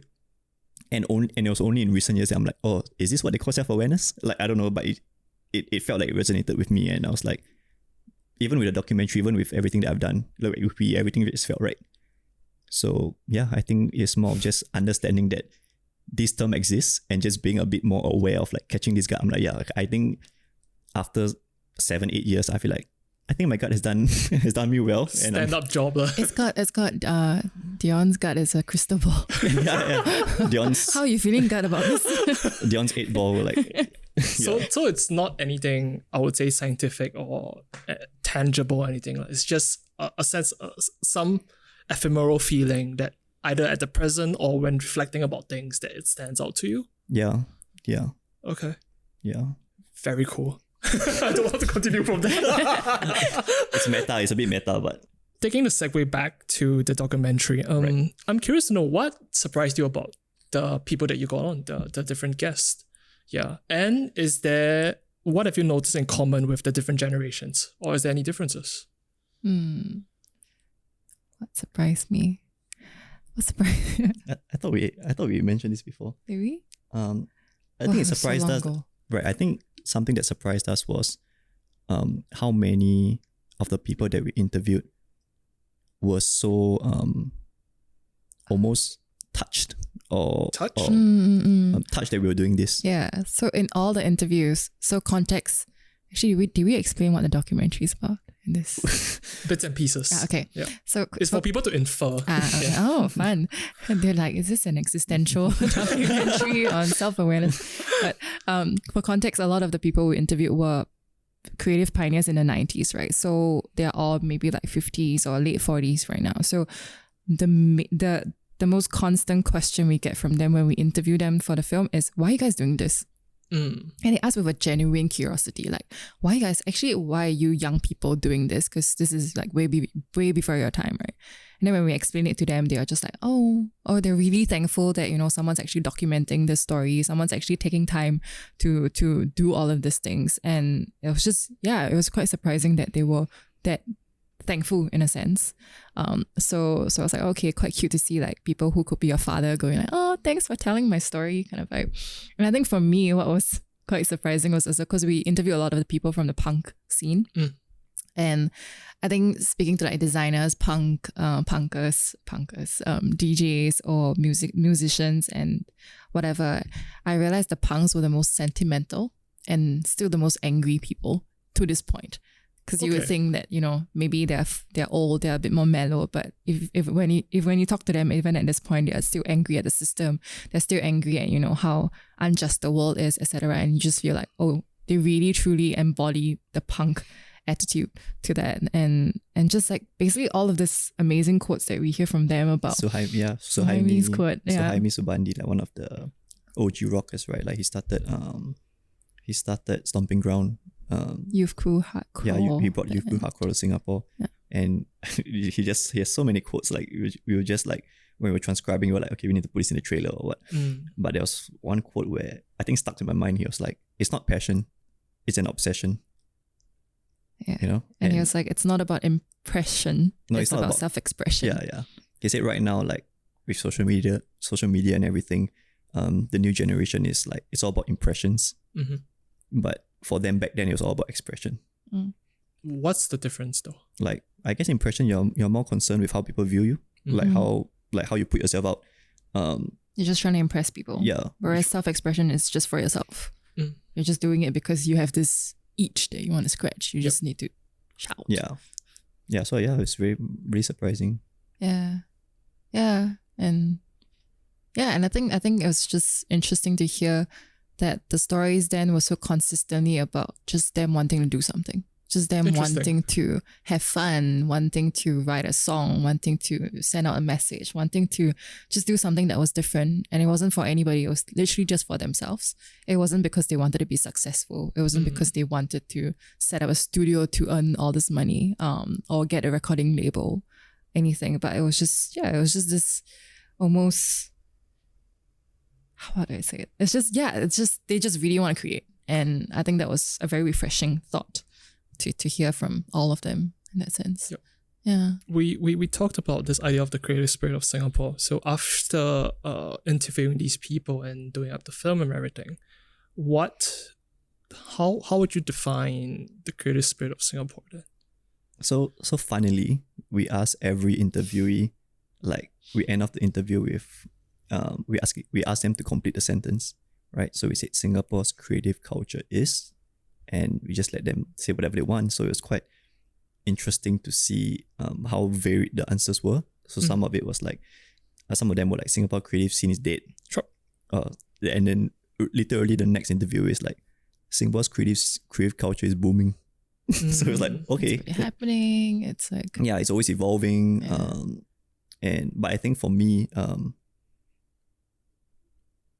I would go with the sentiment that it's evolving. Evolving from what to what? Like basically back then, it's just the method of creation and the method of self-expression, because back then they tried to create with whatever little they had, But right now, in this era of like when everyone is a content creator, how do you stand out, and how do you tell your message basically? So I think there was something that William from Funk Studio said, that he said creatives watching this documentary shouldn't try to emulate what we're doing or what we have done, because it's a whole different time now. They got to find their voice and find what speaks to them. Back then they did whatever they did because it was the spirit of that time. But I think as a creative in Singapore, even for myself, right, it's like, how do we look at what's out there, and how do we do something different, or how do you create something different? So, and you know what, like in a meta form, that was actually how we started the documentary, right? Because we looked at it and were like, this is something that's missing. This is something that no one has done. So let's try to create something that addresses that. And who knows, maybe someone watching the documentary would be like, man, this isn't enough. Like, they barely scratch the surface. Like, how do we tell, or how do we go deeper in that? And then someone else might create something from that. Yep. You know? So it's really just, how do you find your voice, or what do you want to create and what do you want to say? I think that's really what the creative culture should be. And not just that, but actually having the tenacity to get it done, to execute. Right? Because a lot of times people are like, I'm sure an idea for a documentary about Singapore's creative scene has been, right? It's not, we can't be the first two to come out with this over like Singapore's many years, right? If it was, then it'd be very sad. Yep. But I mean, it could have been just we're the ones who managed to get it done, right? So I think it's just what you want to create and how do you actually visualize it and put it out in the world. Yeah, not so much of like, oh yeah, they used to burn their own CDs, so now we should do it. But like, how do you use whatever resources you have right now with, TikTok and Twitter and like all this media to my thought nearly just went to Web3 again. But how do you... You want to have the 10-minute monologue to talk about Web3? We can all just... It's fine. This is a documentary. This is a documentary There will be podcast, prize guys. at the end. This is a documentary podcast. Anyway, this is my first time on Cosmic Children, so I'm stressed. I think you just invite him back. Like, featuring Deon Hwee En. You featuring Deon Hwee from TYC, featuring Deon Hwee, Web3 advocate, Deon Hwee. But anyway, yeah. Is that how do you create with whatever's around you? I think that's what I want to say. That's it. Full stop. I think interestingly, when I think about it, the first word that came to my mind was bootstrap. But what does that word mean to you? I feel bootstrap to me is always trying to make things happen with whatever little you have and just pulling in whatever resources you have. Right? I think to me that kind of emulates the Singapore creative culture, both back then and now, because back then it was very much like they didn't have anything. They didn't have a scene. They didn't have the infrastructure to do anything. So they just did it by themselves. Photocopy things, recorded their own songs, design their own shit. And I think even with now, with this common understanding that it's hard to do big, huge projects because it's not the easiest to get support funding on that level, but people still do it anyway. Like you see all these creatives pop up, individuals pop up, collectives pop up, and everyone's just trying to do their own shit with whatever little you can get from the ground, and then everyone's just supporting each other in that sense. So I feel like if you think about it from like a bird's eyes view, you just see all these people just running around doing things in their own and just pulling together whatever they have. So to me, it feels very bootstrapped, but in a good way. Like everyone's just constantly trying to make things. And yeah, it's a nice energy. Do you think it's easier to be a creative today?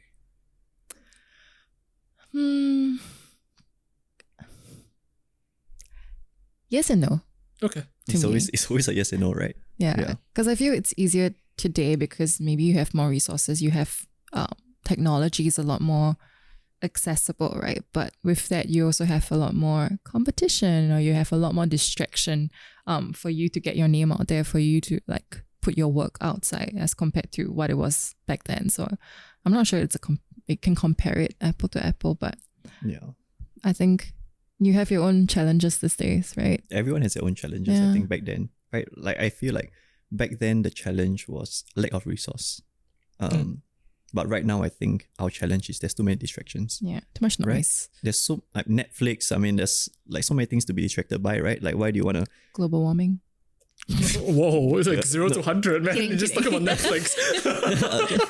But yeah, I mean distractions. I like social issues, for example, or like politics, or like there's just so many things to. Back then, I guess it was a lot simpler, right? Like I have nothing to do on a Friday night. I'm just gonna zoom and meet people and create something together. But right now it's like, I think I just want to stay home. Anything that I don't go for, I can catch up on IG stories. Yeah. Right. So I feel like you have more resources now, but there's also so much more distractions. And I think there's also with this idea of like social media, right? Like impressions, for example. Like now you're a lot more concerned with what people think about you, right? Back then, you don't really have all your stupid shit isn't documented, right? You can literally do whatever you want.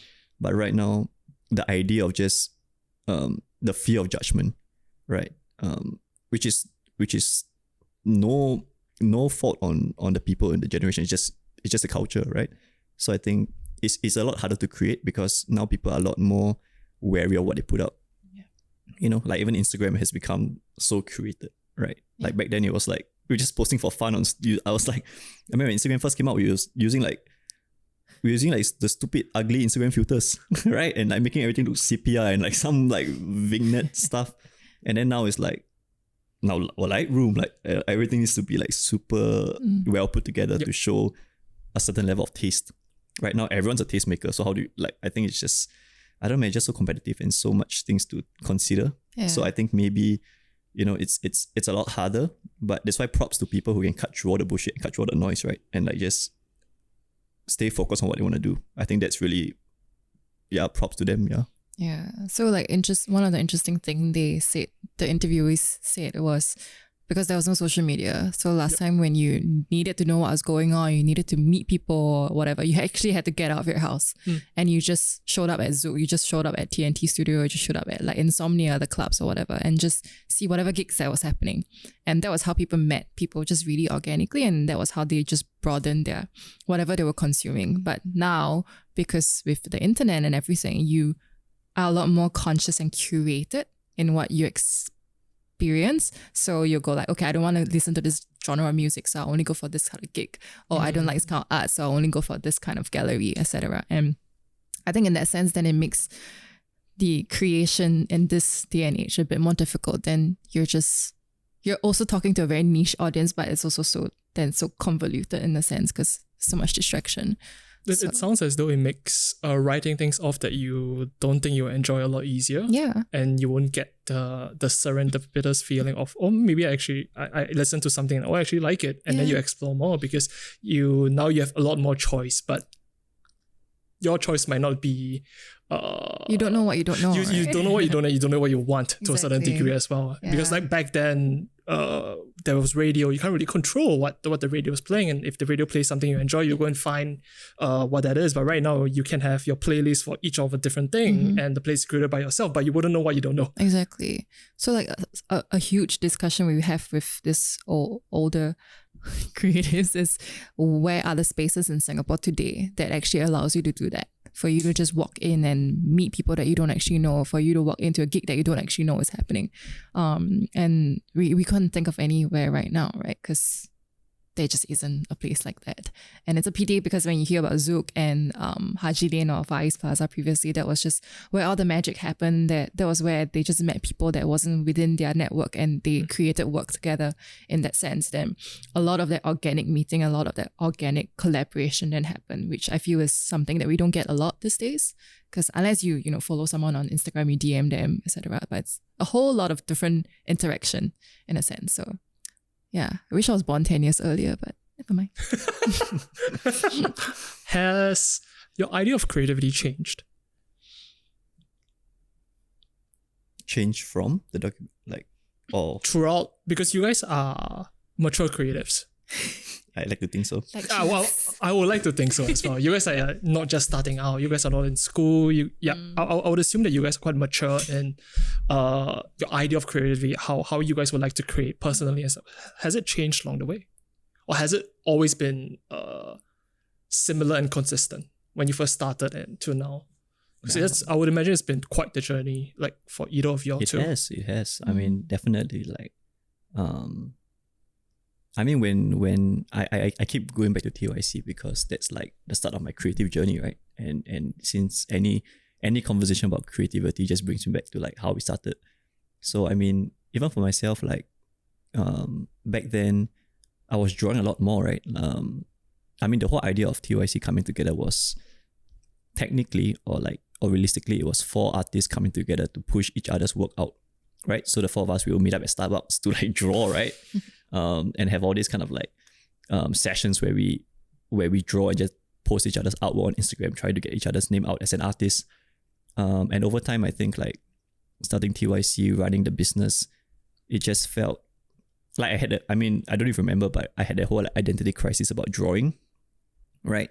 It felt like I couldn't properly, I felt limited by my artwork, not by my artwork, but by the medium that I was putting out the art, right? Because I was super heavy on like traditional pen and ink drawing.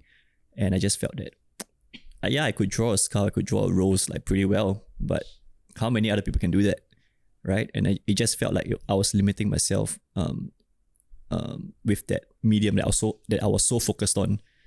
So I remember this was like my early 20s, right? And it changed and that's why I keep bringing back Keith Haring, right? Because he's one of my favorite artists, and not just the art, but just his philosophy of art.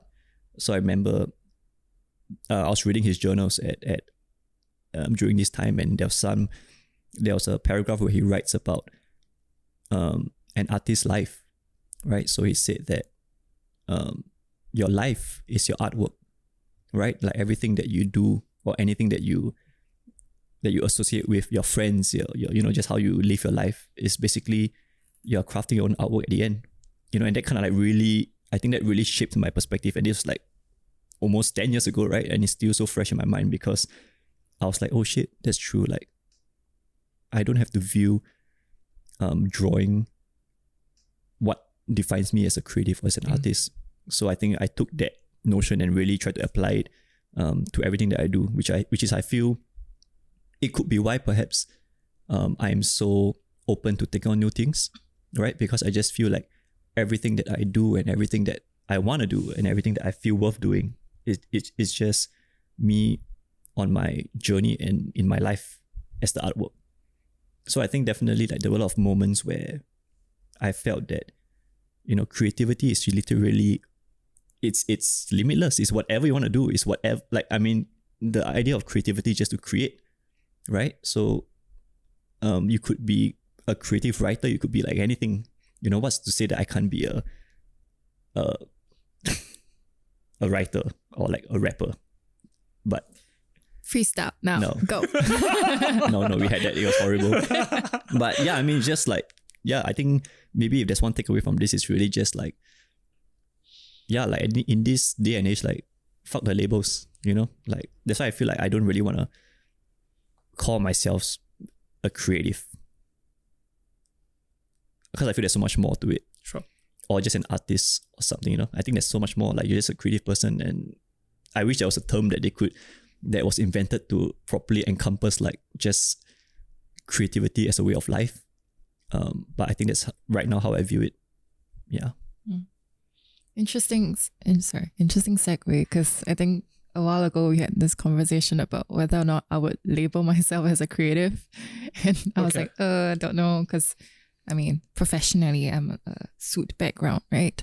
But I think what Deon has taught me is, creativity is a way of life, and in that sense, I think I started off with maybe a very specific idea of what makes a creative. Like you do this for a living or you create things for a living, but like certain outputs for a living, a painting, an artwork, a design, but I think he's taught me that actually a lot of the things I suppose I do in my life is creative in a way. Yeah. So I think it's just looking at that and realizing that all of this, I guess, endeavors or all of this experimentation or whatever is creative in its own, and not having to worry about whether or not it fits into any box or any label or what people say in that sense. And I think just understanding that the journey of celebrating your own creation is equally as important as the final output itself. Yeah, because I think even with the documentary, I was talking to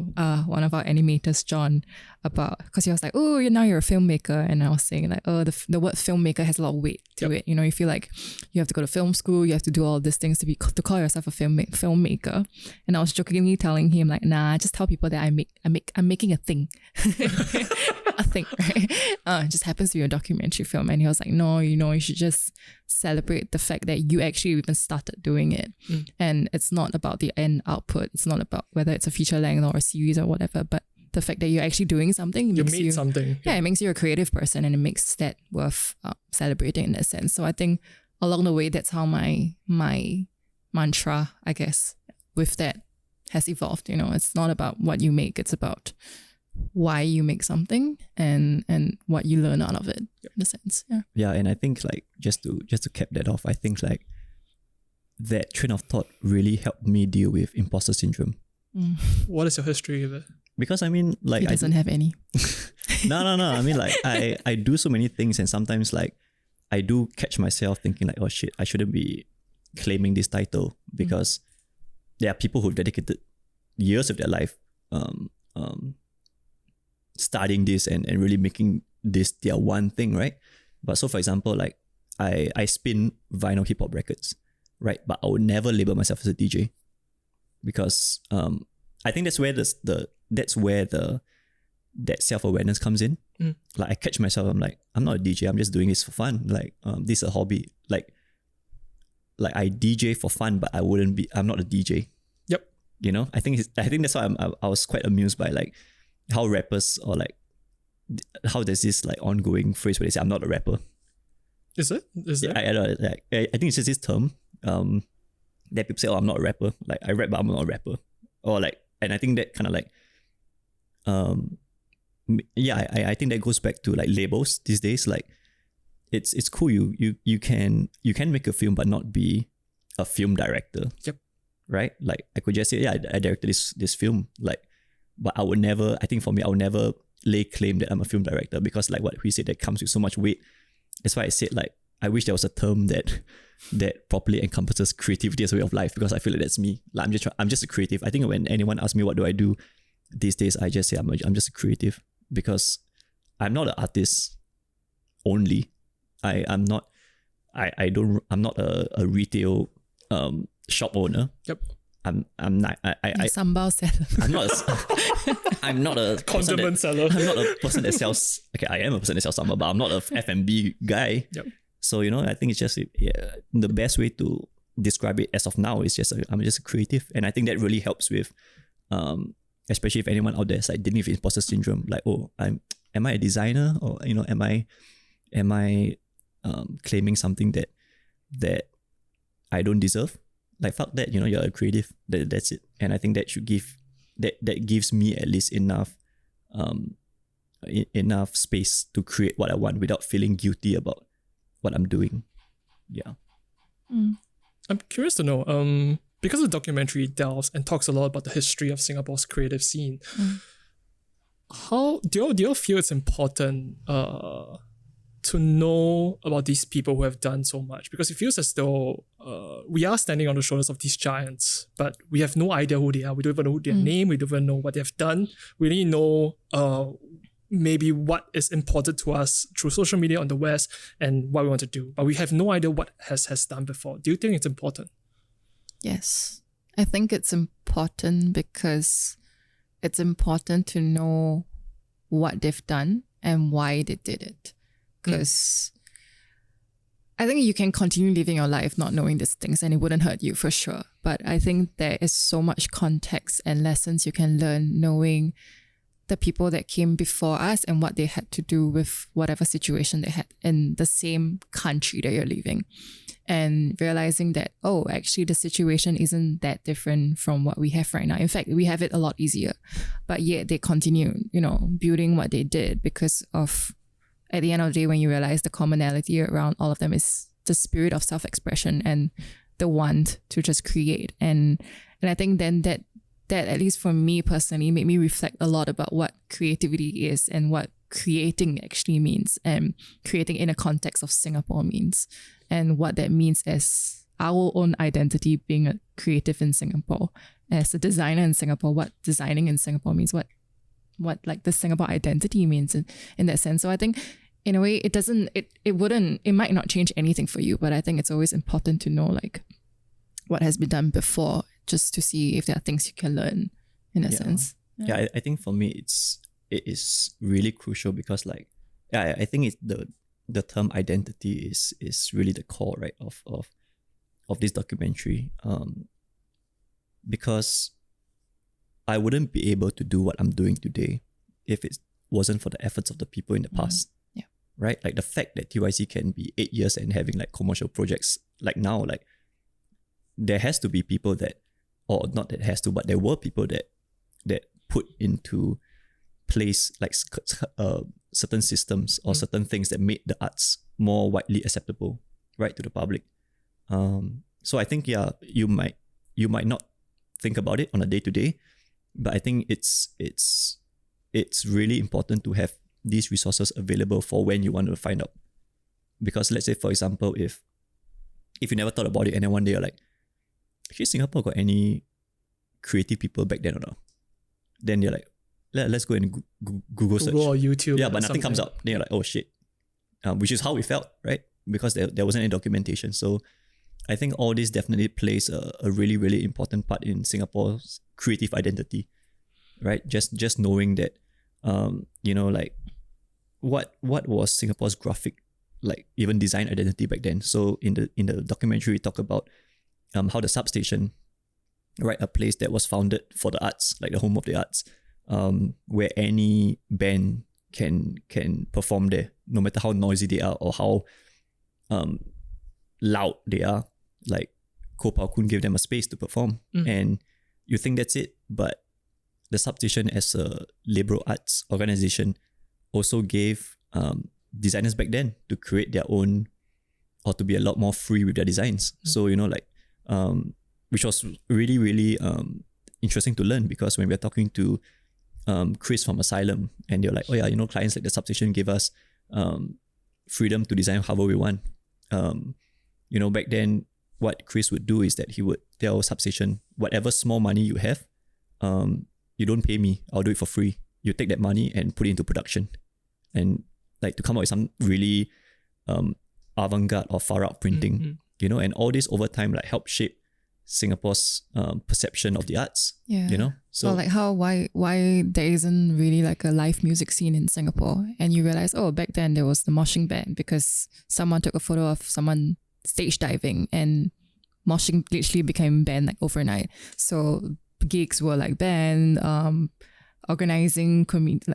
Gig organizers basically couldn't pay the penalty, etc. So it just stopped. Basically, it died off for a long time, and it took a long time before these live gigs actually came back, or these independent spaces, which is why the substation was so important, etc. I think all this were really important in helping us understand why Singapore is the way it is today. And and for us as well, like I never knew about all this, right? Yeah. Like it's something that we learned during the documentary, where like we were talking to some of the OG music scene people, and they were like, do you know that Singapore had a moshing ban in 1993? Yeah. What's a moshing ban? So slam dancing? They banned moshing, like the government banned slam dancing / moshing because they thought it was too violent. Sure. And that basically killed off the music scene back then. And it was only I guess after Singapore became a bit more progressive that the ban was lifted. But do people now, like, I mean, if you're going for all your gigs right now, like, and you're just happily moshing, like, do you know that back then, like, people couldn't do it? Yeah.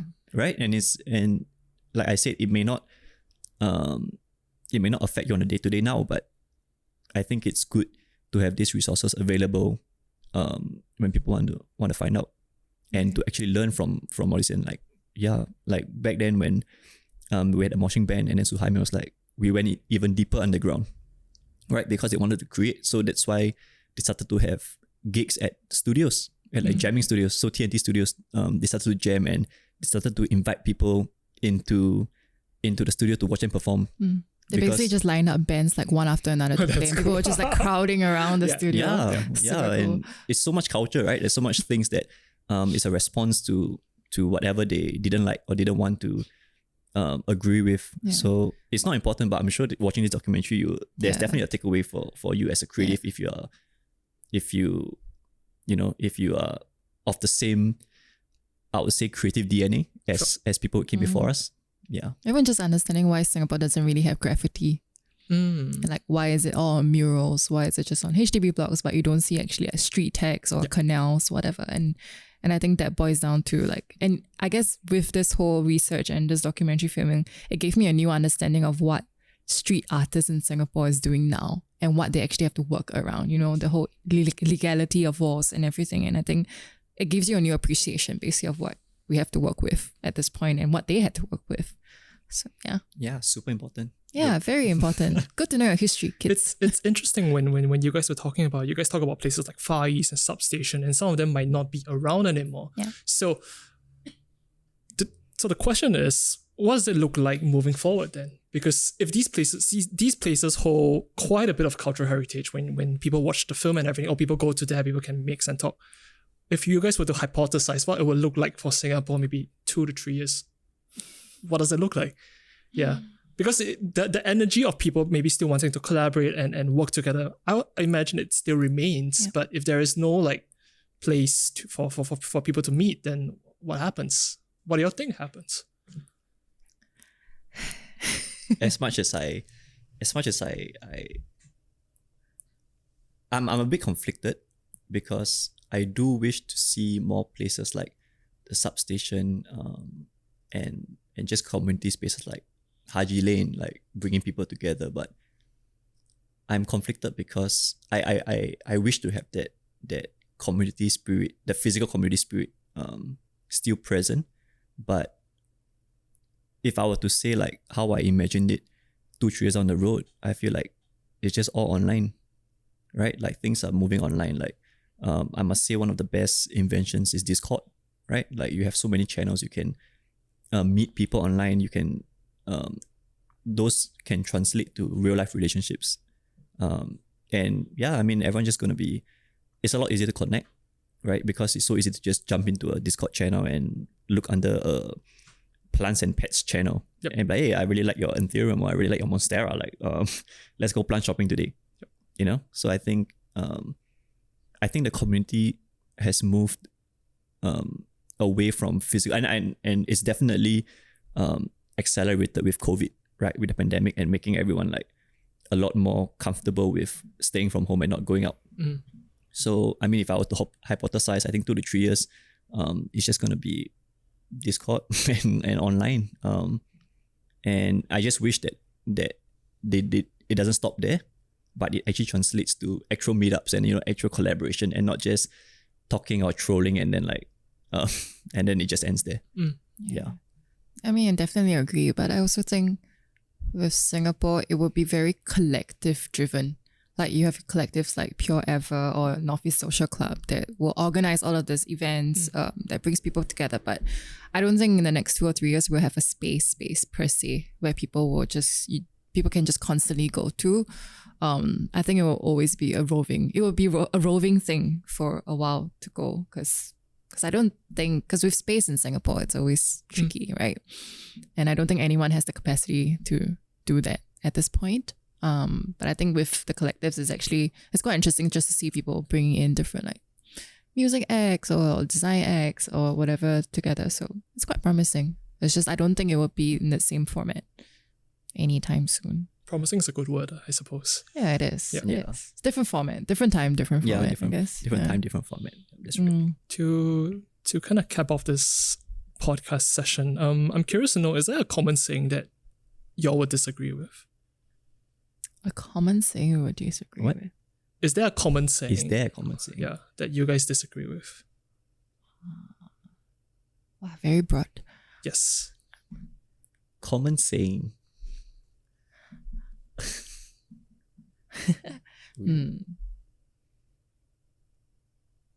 The common saying, I guess, in line with what we're doing here, I think would be Singapore has no creative scene. And you disagree? I disagree. I disagree too. Yeah. Yeah, I mean, because as a creative in Singapore and knowing and doing this documentary, you know, that creativity can always exist in so many forms.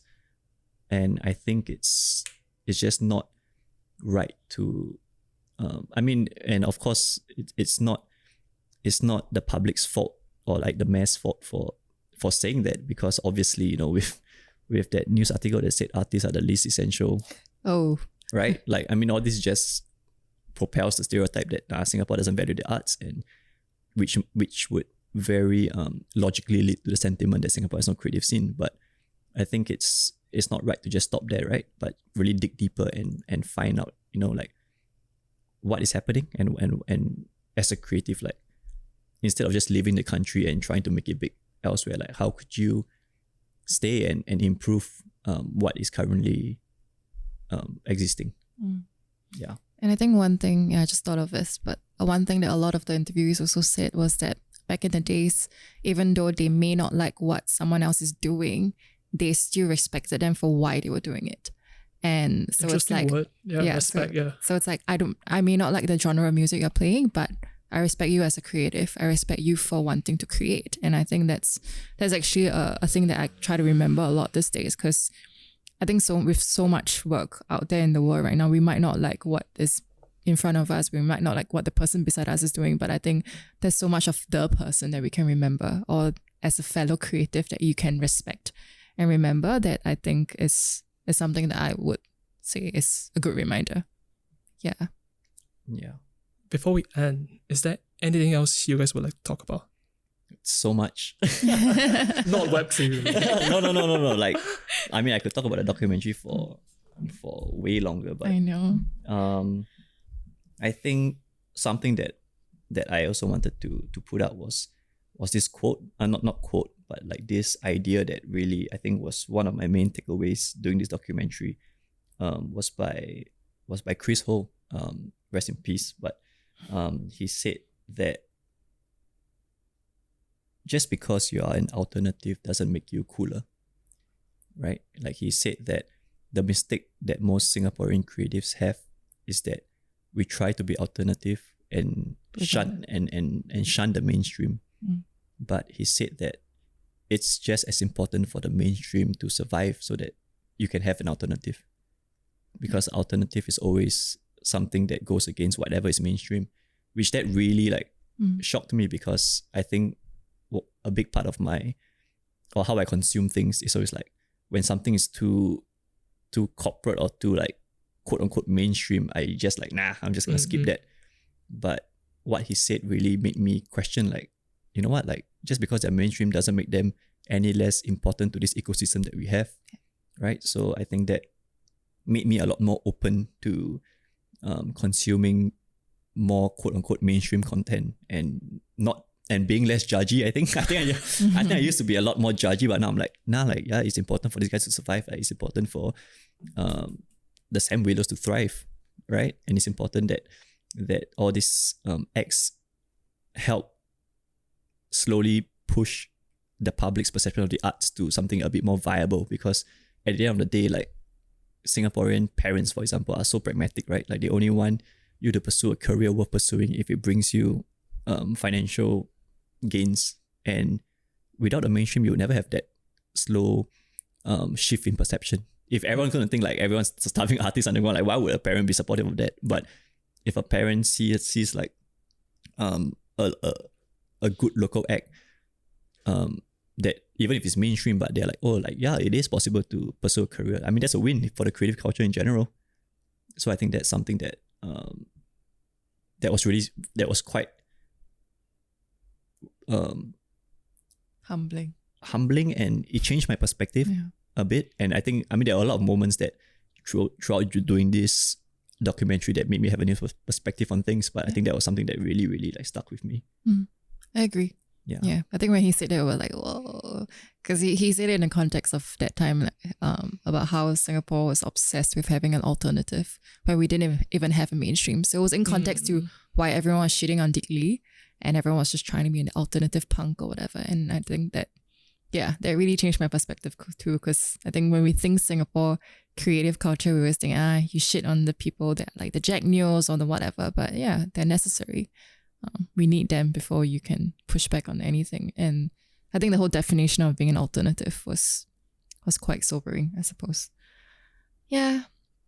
I think for me, the documentary is literally just the surface of everything. I think what we want is just people to be curious and interested to do their own homework, speak to their own people, find out all the stories that you don't know exist around you. And I just realized that actually Singapore has a lot more to offer in that sense. Singaporeans have a lot more exciting stories to tell when you just ask.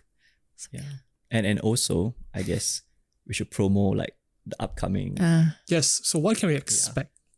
What can we look forward to? Okay, so the film will probably only be out end of the year. So towards November, December. But in the meantime, we are actually working with Design Singapore to have an exhibition of the documentary in July. Yeah, so it will be an excerpt or an extract of the documentary, but you'll get to see snippets of some of what we spoke about at Design Singapore. In physical National Design. form. Yeah, in physical form. So we're also going to bring a lot of the Isn't artifacts. everything in physical form? What do you mean? As in, No, like, it's not online. It's not like okay, it's like digital. it's like not a screen, you know, like okay. Yeah, yeah, yeah. you get to see like the physical embodiment of the film. Yeah, we're going to bring in artifacts like the old magazines, old zines, posters, photos, etc. So you can actually touch things and flip through them, which I think is super cool because I think for us, one of the really fun thing to do was collecting big old magazine, What which is is Big O? one of the first few music magazines The first proper. proper, yeah, in Singapore. So they were one of the first few magazines that covered local bands, local gigs, music reviews, album reviews, etc. So Yeah, it was pivotal. they were widely credited for pushing Singapore's alternative scene to the masses. So Big O stands for Before I Get O. And yeah, it was just very pivotal. Like most of the people that I spoke to, just credits it as the magazine that if you made it in Big O, you made it in the underground. Wow. And Big O also was really important in organizing gigs. So they weren't just they were basically, they started out as a fanzine, like a black and white photocopy zine, but over time they grew to a proper published magazine. And they organized gigs. Did albums, Yeah, they did compilation. compilation albums. They got designers to work, and I think that's something that that is really commendable. Like, instead of just servicing your own industry, you actually pave the way for other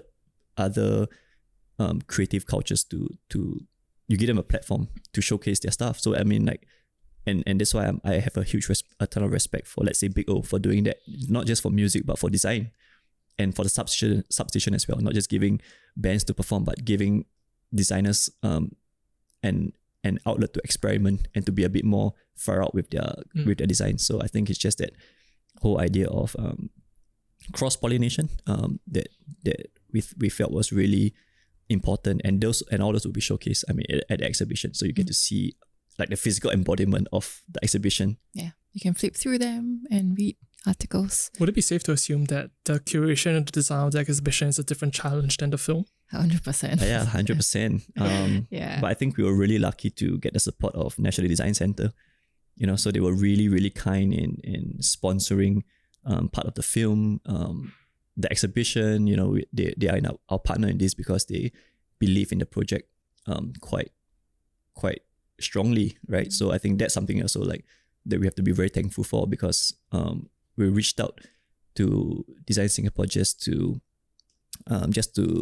help out with the film, right? Just to help us clear certain usages or certain licenses that we needed. And they responded with like, yeah, but on top of that, why don't you help us plan an exhibition and help us plan 3 workshops? And then we also sponsored the film. Yep. So we were like, wow. I mean, like, that's why I think we are super lucky or blessed. I mean, just the universe saying that we're on the right path, right? Because if Class X existed as just a documentary, it would have been fine. But right now, Class X is going to exist as a documentary, as a physical exhibition from 1st July to like Jan 2023. Oh, tight. And we also have outlets like Class X workshops, where we can engage friends to come and inspire or teach the next generation of creatives. And I feel like this whole thing grew a lot bigger than just us wanting to put a film together. Yeah. So after I said that, now I feel even more pressure. but yeah, I mean, See, Deon's way of putting things out there. Yeah, definitely. Never check with you first. Never mind lah. I have to. Yeah, I mean, it's confirmed, but so yeah, I think that's just something to look at. It's going to be a very busy year, but yeah, I think it's been. I think by the end of this year, we have been 3 years in the making. Yeah. Right. Long time. 3 years, and it's crazy because we did all the filming during the pandemic.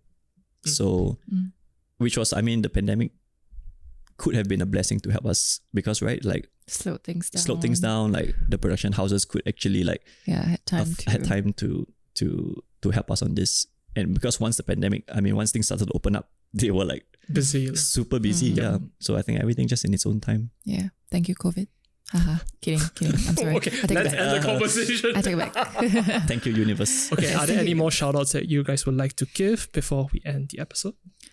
Thank you everyone who helped us out on this project. Yeah, shout out to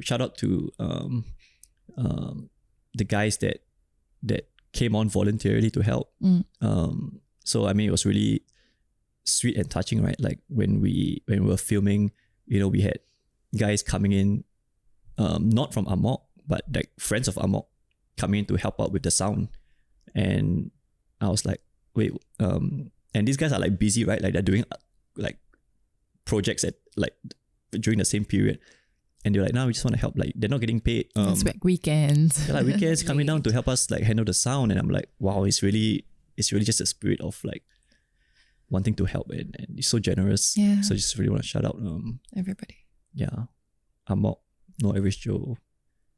I mean, even No Average Joe, the editor, is working on weekends on top of his full-time job just to help us. And we've never met the guy. No.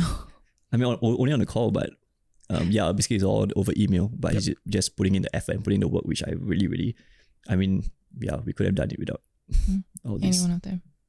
So shout out to Go down your list. Go. shout out to the people who has helped us make this possible. Yep.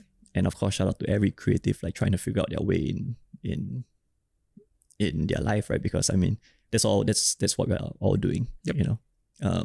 We're all walking in the same direction, right? It's just the paths are different, but we'll get there. Yeah. Can people find you guys online? Do you guys have the usual socials or? We do, but it's not super active now. But you can follow us on Stacking Stones Club. Yeah, on Instagram. Yeah, We will update that soon. we will start to update that soon. Right now, it's posted from 2019 from our talk. Yeah. But yeah, we'll be starting to roll out the marketing stuff for Class X soon. But yeah, come by Design Center, National Design Center, July onwards. It sounds like something to look forward to. Thank you both for your time. Thank you for having Thanks us. for the having conversation. us. Thanks for listening. We hope you enjoyed the episode and feel inspired. If you enjoyed what you heard thus far, do give us a follow on Instagram. And don't forget to share and subscribe. Stay tuned for the next episode.